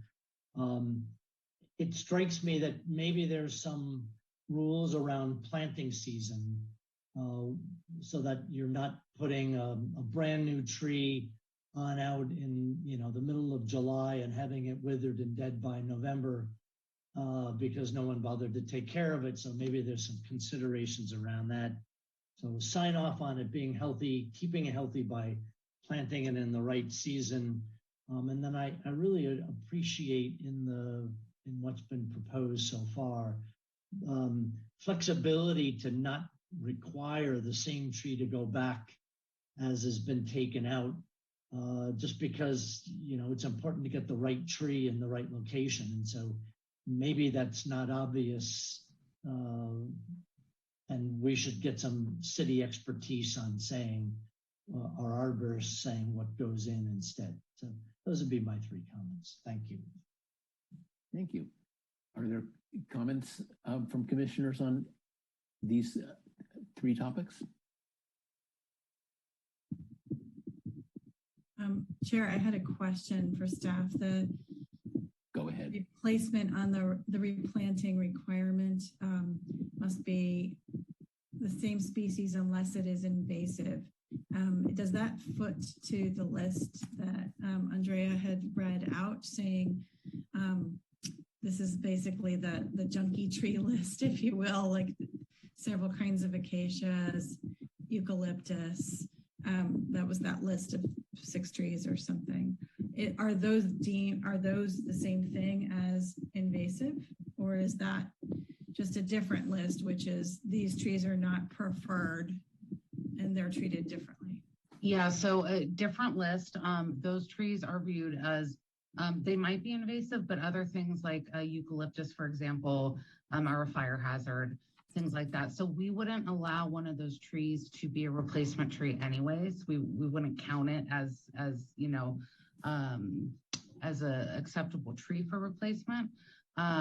So they're not really connected at this point, although they're related, if that answers the question. We would also have to have our arborists look at what's being proposed for replanting, and say, you know, yes, this is invasive, or no, it's not. So that could be something the arborist looks at when they're out looking at the tree, for example. So if that's the kind of a black list of trees, I would think that would be referenced here as well then. Okay. You know, unless it's invasive or otherwise deemed insufficient. Okay, great. Or something, whatever. That just seems to be referenced. Great. Okay, yeah. Thanks. Yeah, I am also interested in the replanting, and I agree with Commissioner Iacopone's comments there.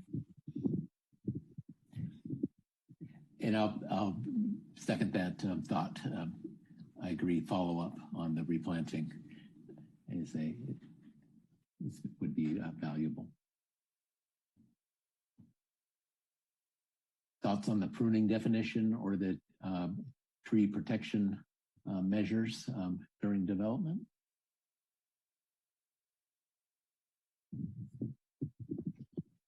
I mean, I had one practical question, which is if I hire someone as a homeowner to prune my trees, and how would I really know if this standard was going to be met? Do you know what I mean?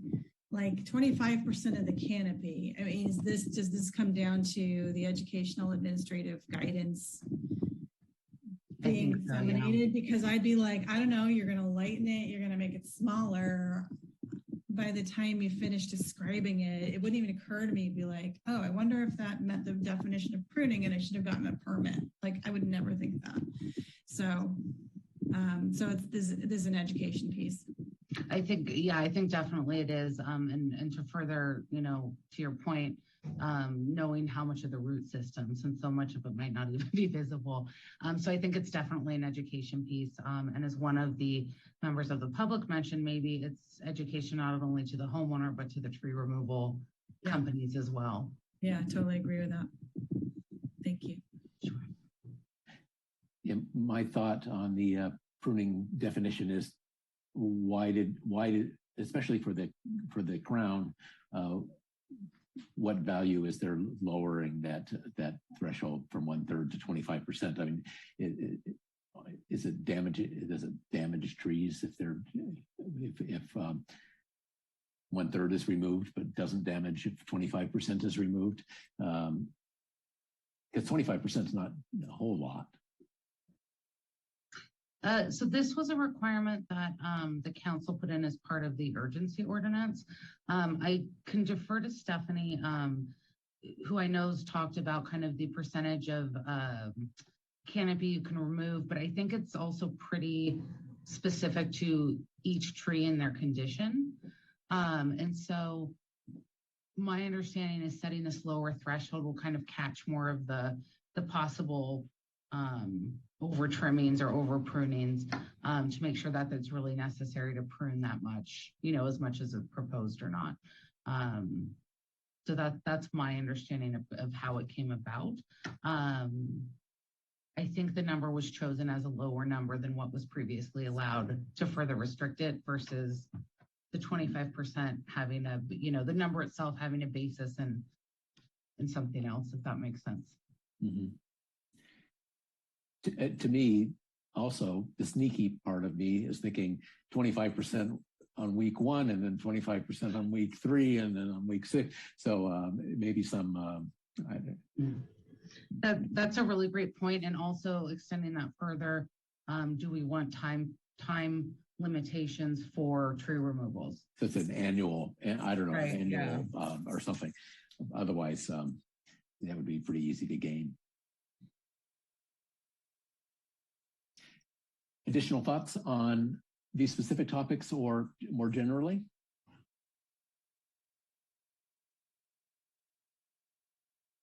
And through the chair, I'd just like to add, as commissioners or the public think about this more, please reach out to us with any additional ideas you have as well through that email address so we can include those. That email address is available on the city website. And yeah, it's planning@cityofsancarlos.org, and I hope it's on one of the last slides. But it is on one of the earlier ones if Lisa wants to show that. And are there more slides after this one? I'm lost track. We already, this was the removal. Oh yeah, so we reviewed that. Talked about. And this was more of the general, you spoke about replanting, but more of kind of the general catch-all. Is there anything else you'd like us to consider or look at? Yeah, what about for replanting, off-site replanting? I mean, can you, if I cut down a redwood tree and I have one planted somewhere far away, is that okay? So that's the question. Do we want to allow people to plant off-site? And if so, do they have to plant at a 2-to-1 ratio, or, is there an additional requirement?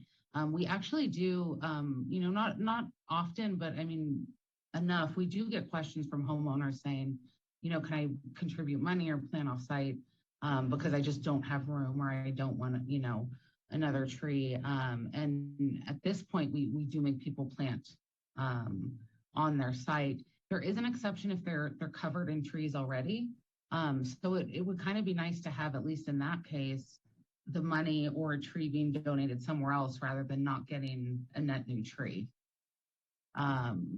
So that might be nice. But yeah, just your thoughts on whether that's something we want to require or offer. Yeah, I would think defining the circumstances where offsite could be allowed, defining that more specifically could be useful. Your thoughts made sense to me, why you might sometimes want that. But I guess the carbon offset works no matter where the tree is, but the community environment, it doesn't do any good to have a tree be somewhere far away. Well, if I could add to that, Chair, the speaker who spoke about the Stanford study showing tree canopy or lack thereof in association with higher temperatures. I mean, I think there are places in the city and in every city where we could use more trees. And so I think it would be, maybe we set some kind of location criteria. I mean, we do this with housing all the time, right? Which is, if it's like if you don't provide an inclusionary unit in this development, yes, I'll take your money, but also it would be good if you did it at a 2-for-1 ratio and you did it in this geography instead. We'd be happy to have that happen too. So, at a neighborhood level or in a location using in lieu fees that was known to be tree deficient. I think that would hook well to potentially provide a tiny source of money to help implement some of our CMAP goals. Try to prioritize a little bit if you did get money. But I think at a fine grained scale is probably the best, replacement. But per your point, maybe some sites are already fully treed and didn't really need it. Commissioner Garvey. One of the things I liked was the caller that mentioned this tree dashboard. I thought that was a good idea and one that the city might adapt to what works for us. It's one thing to put it out in a flyer or in the spotlight, but many people don't keep these. If there was a place on the city's website where there was our version of a tree dashboard, then people like me who we don't know anything about trees, but we want to do the right thing. what would that mean with tree removal, with tree maintenance, a dead tree, sort of like just a repository, a resource. I thought that was a good idea, and I appreciated that it was raised by one of the callers. Thank you. Any other feedback? I had another idea. Getting late, and I have ideas tonight. It seems, and that Better watch out. The city has a program, I believe, some way or other. I don't know the details of providing benches around town with a little plaque, memory of someone, or a gift, or just recognizing. Do it for yourself if you wished, and I think it's a good idea. It provides something that otherwise might not get done. For the city has a fee to do it, but I don't know how much it is, and that's an important thing. But they could do the same thing with planting trees, as you know, you could put a plaque or not with a person's name on it at the base of the tree. Been done in places, and I like that. So it's like when they built the giant stadium and you could buy a brick. Yeah, name on it, as they do with the football stadium now. Is you know, for $5 million a year, you can put Oracle on it, or Pepsi-Cola, or whatever you want. Same idea in a way, but I think it's another thing. Lots of bricks here and there for on the country organizations and schools and things that donate some money. They'll put a brick in there with your name on it. You know, it would be more valuable than a brick. Yeah. Thank you. City and Community Foundation joint. Oh, they are already? No, it sounds like it could be one. Yeah. Someday. I don't know who does the benches, city or another organization like. Yeah. I think some of those were through a business improvement district, but I'm not sure. Good ideas. I see Commissioner Garvey, you have a... And just really quickly, this buy a tree phrase that Commissioner Bradley raised is a great one. And it could be an opportunity to link with what Commissioner Clements was saying. If you contribute to the buy a tree fund, whether you're a resident or you're a corporation, maybe a portion of that is then set aside for the financially disadvantaged to help them out. It's just an idea. It's a cute phrase. It's a catchy phrase, buy a tree fund or buy a tree. And it might catch on. Prune a tree. Oh, prune a tree. Yeah. That's not as catchy. Prunes are not catchy.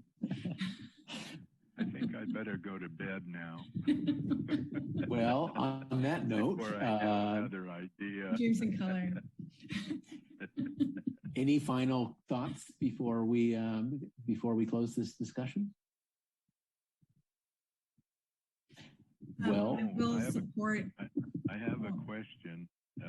Maybe I'm jumping ahead. If we still have comments on the tree ordinance. Yeah, I was just going to make one last thought on the tree on the program, which is I support staff kind of thinking through that interaction of city staff or city hired staff with the public if we're going to get more robust in this area. So I don't know if we'll have some city sponsored arborists supporting 66,000 trees like Palo Alto. That's the thing.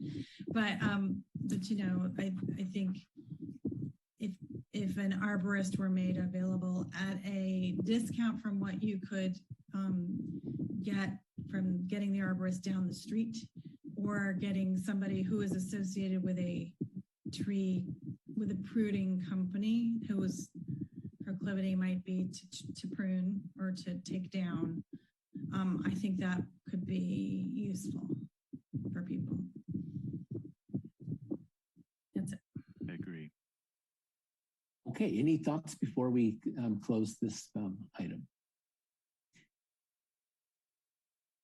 Through the chair, I would just like to ask Andrea which direction on the slides, because we spent some time on this one, but it looks like there may be a few more slides. So Andrea, maybe you can jump in and help me drive where you want to.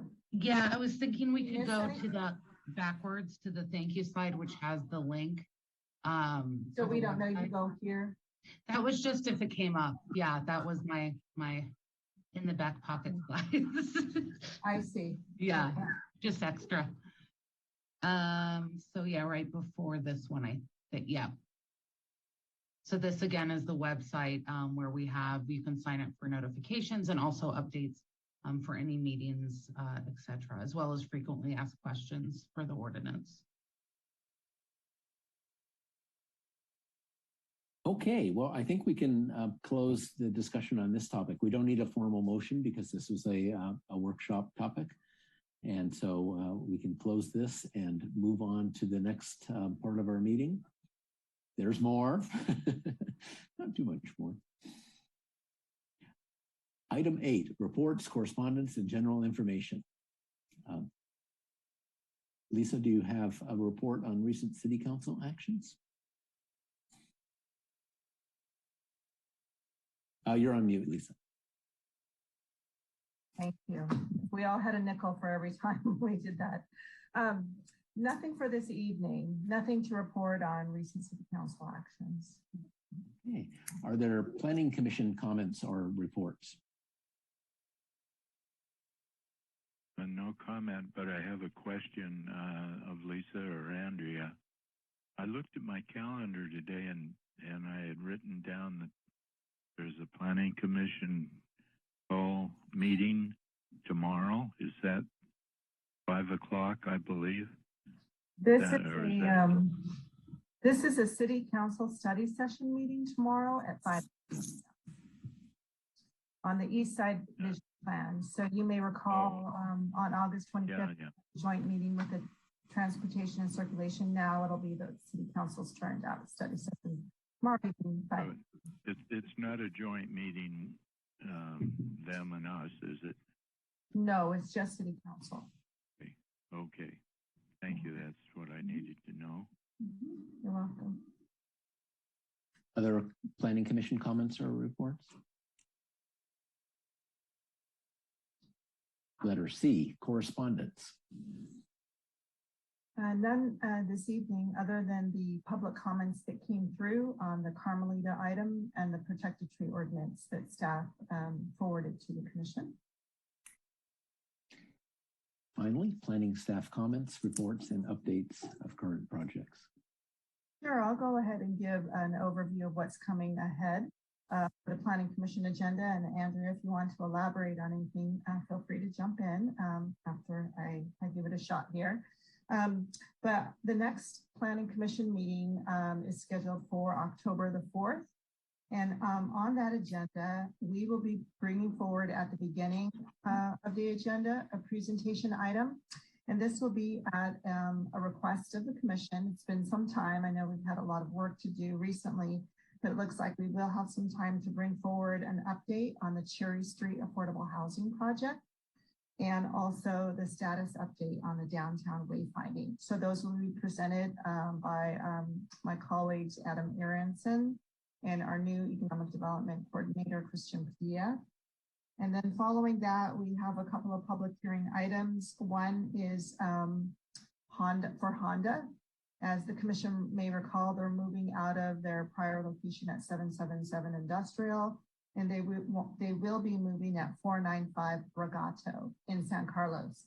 So they need a design review and use permit for that project. So they'll be coming forward on October 4th for that.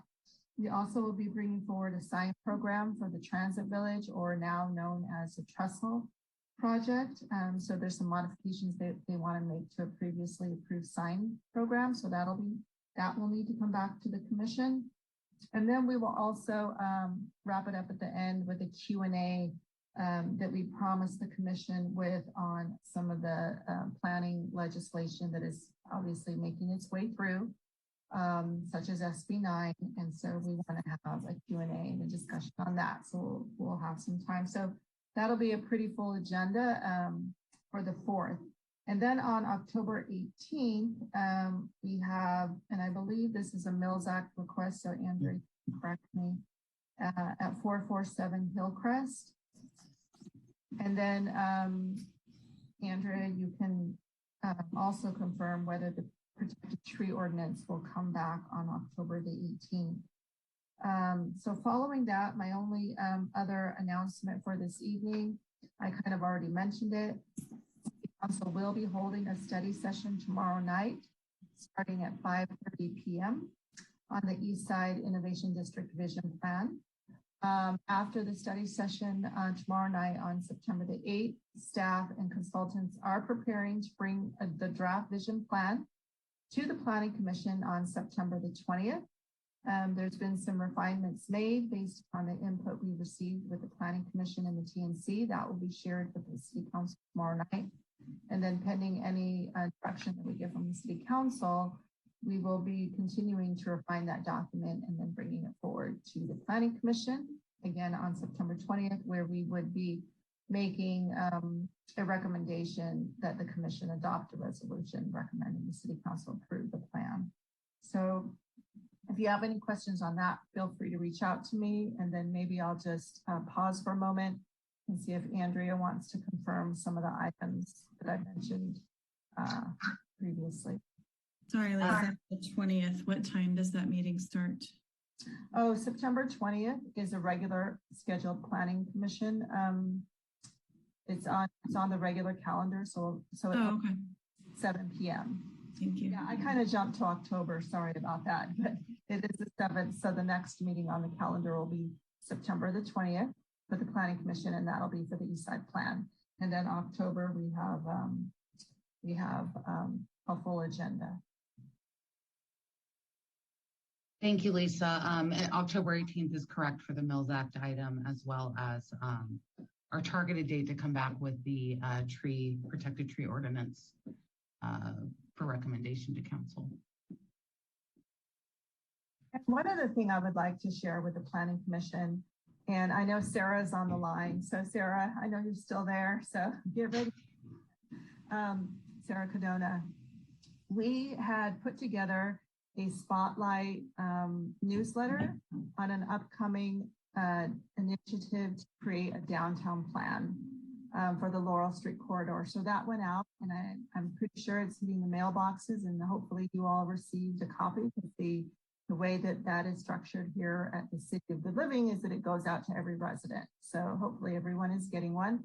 And we have a built-in mechanism where we can start to get people to sign up who want to follow and track this project and get on our email distribution list. So I know some people have already signed up, and I think we've got some pretty good feedback already. And I think it just went out maybe late last week. And I think we have 20 or 30 people that have responded already. Is that right, Sarah? Yeah, so we have, over the weekend, we got 60 signups, which also included answering a couple questions in the survey. So we were able to get some information as well as their email. So then we can start doing outreach to that group for the downtown plan. And just as a reminder, thank you, Sarah. And just as a reminder, the project kickoff for that will be during the first quarter of 2022. So a lot of planning activities happening here in our city. I thought the spotlight mailer was very nice. Good job. Yeah. I agree. Thank you. I'll make sure to pass that on. It's an effort. Looks good. Thank you. And that's all I have for this evening. Okay, well, thank you very much. And with that, I think we can adjourn our meeting before it gets too late. Okay. That ship sailed. Thank you all. Good night. Thank you. Good job.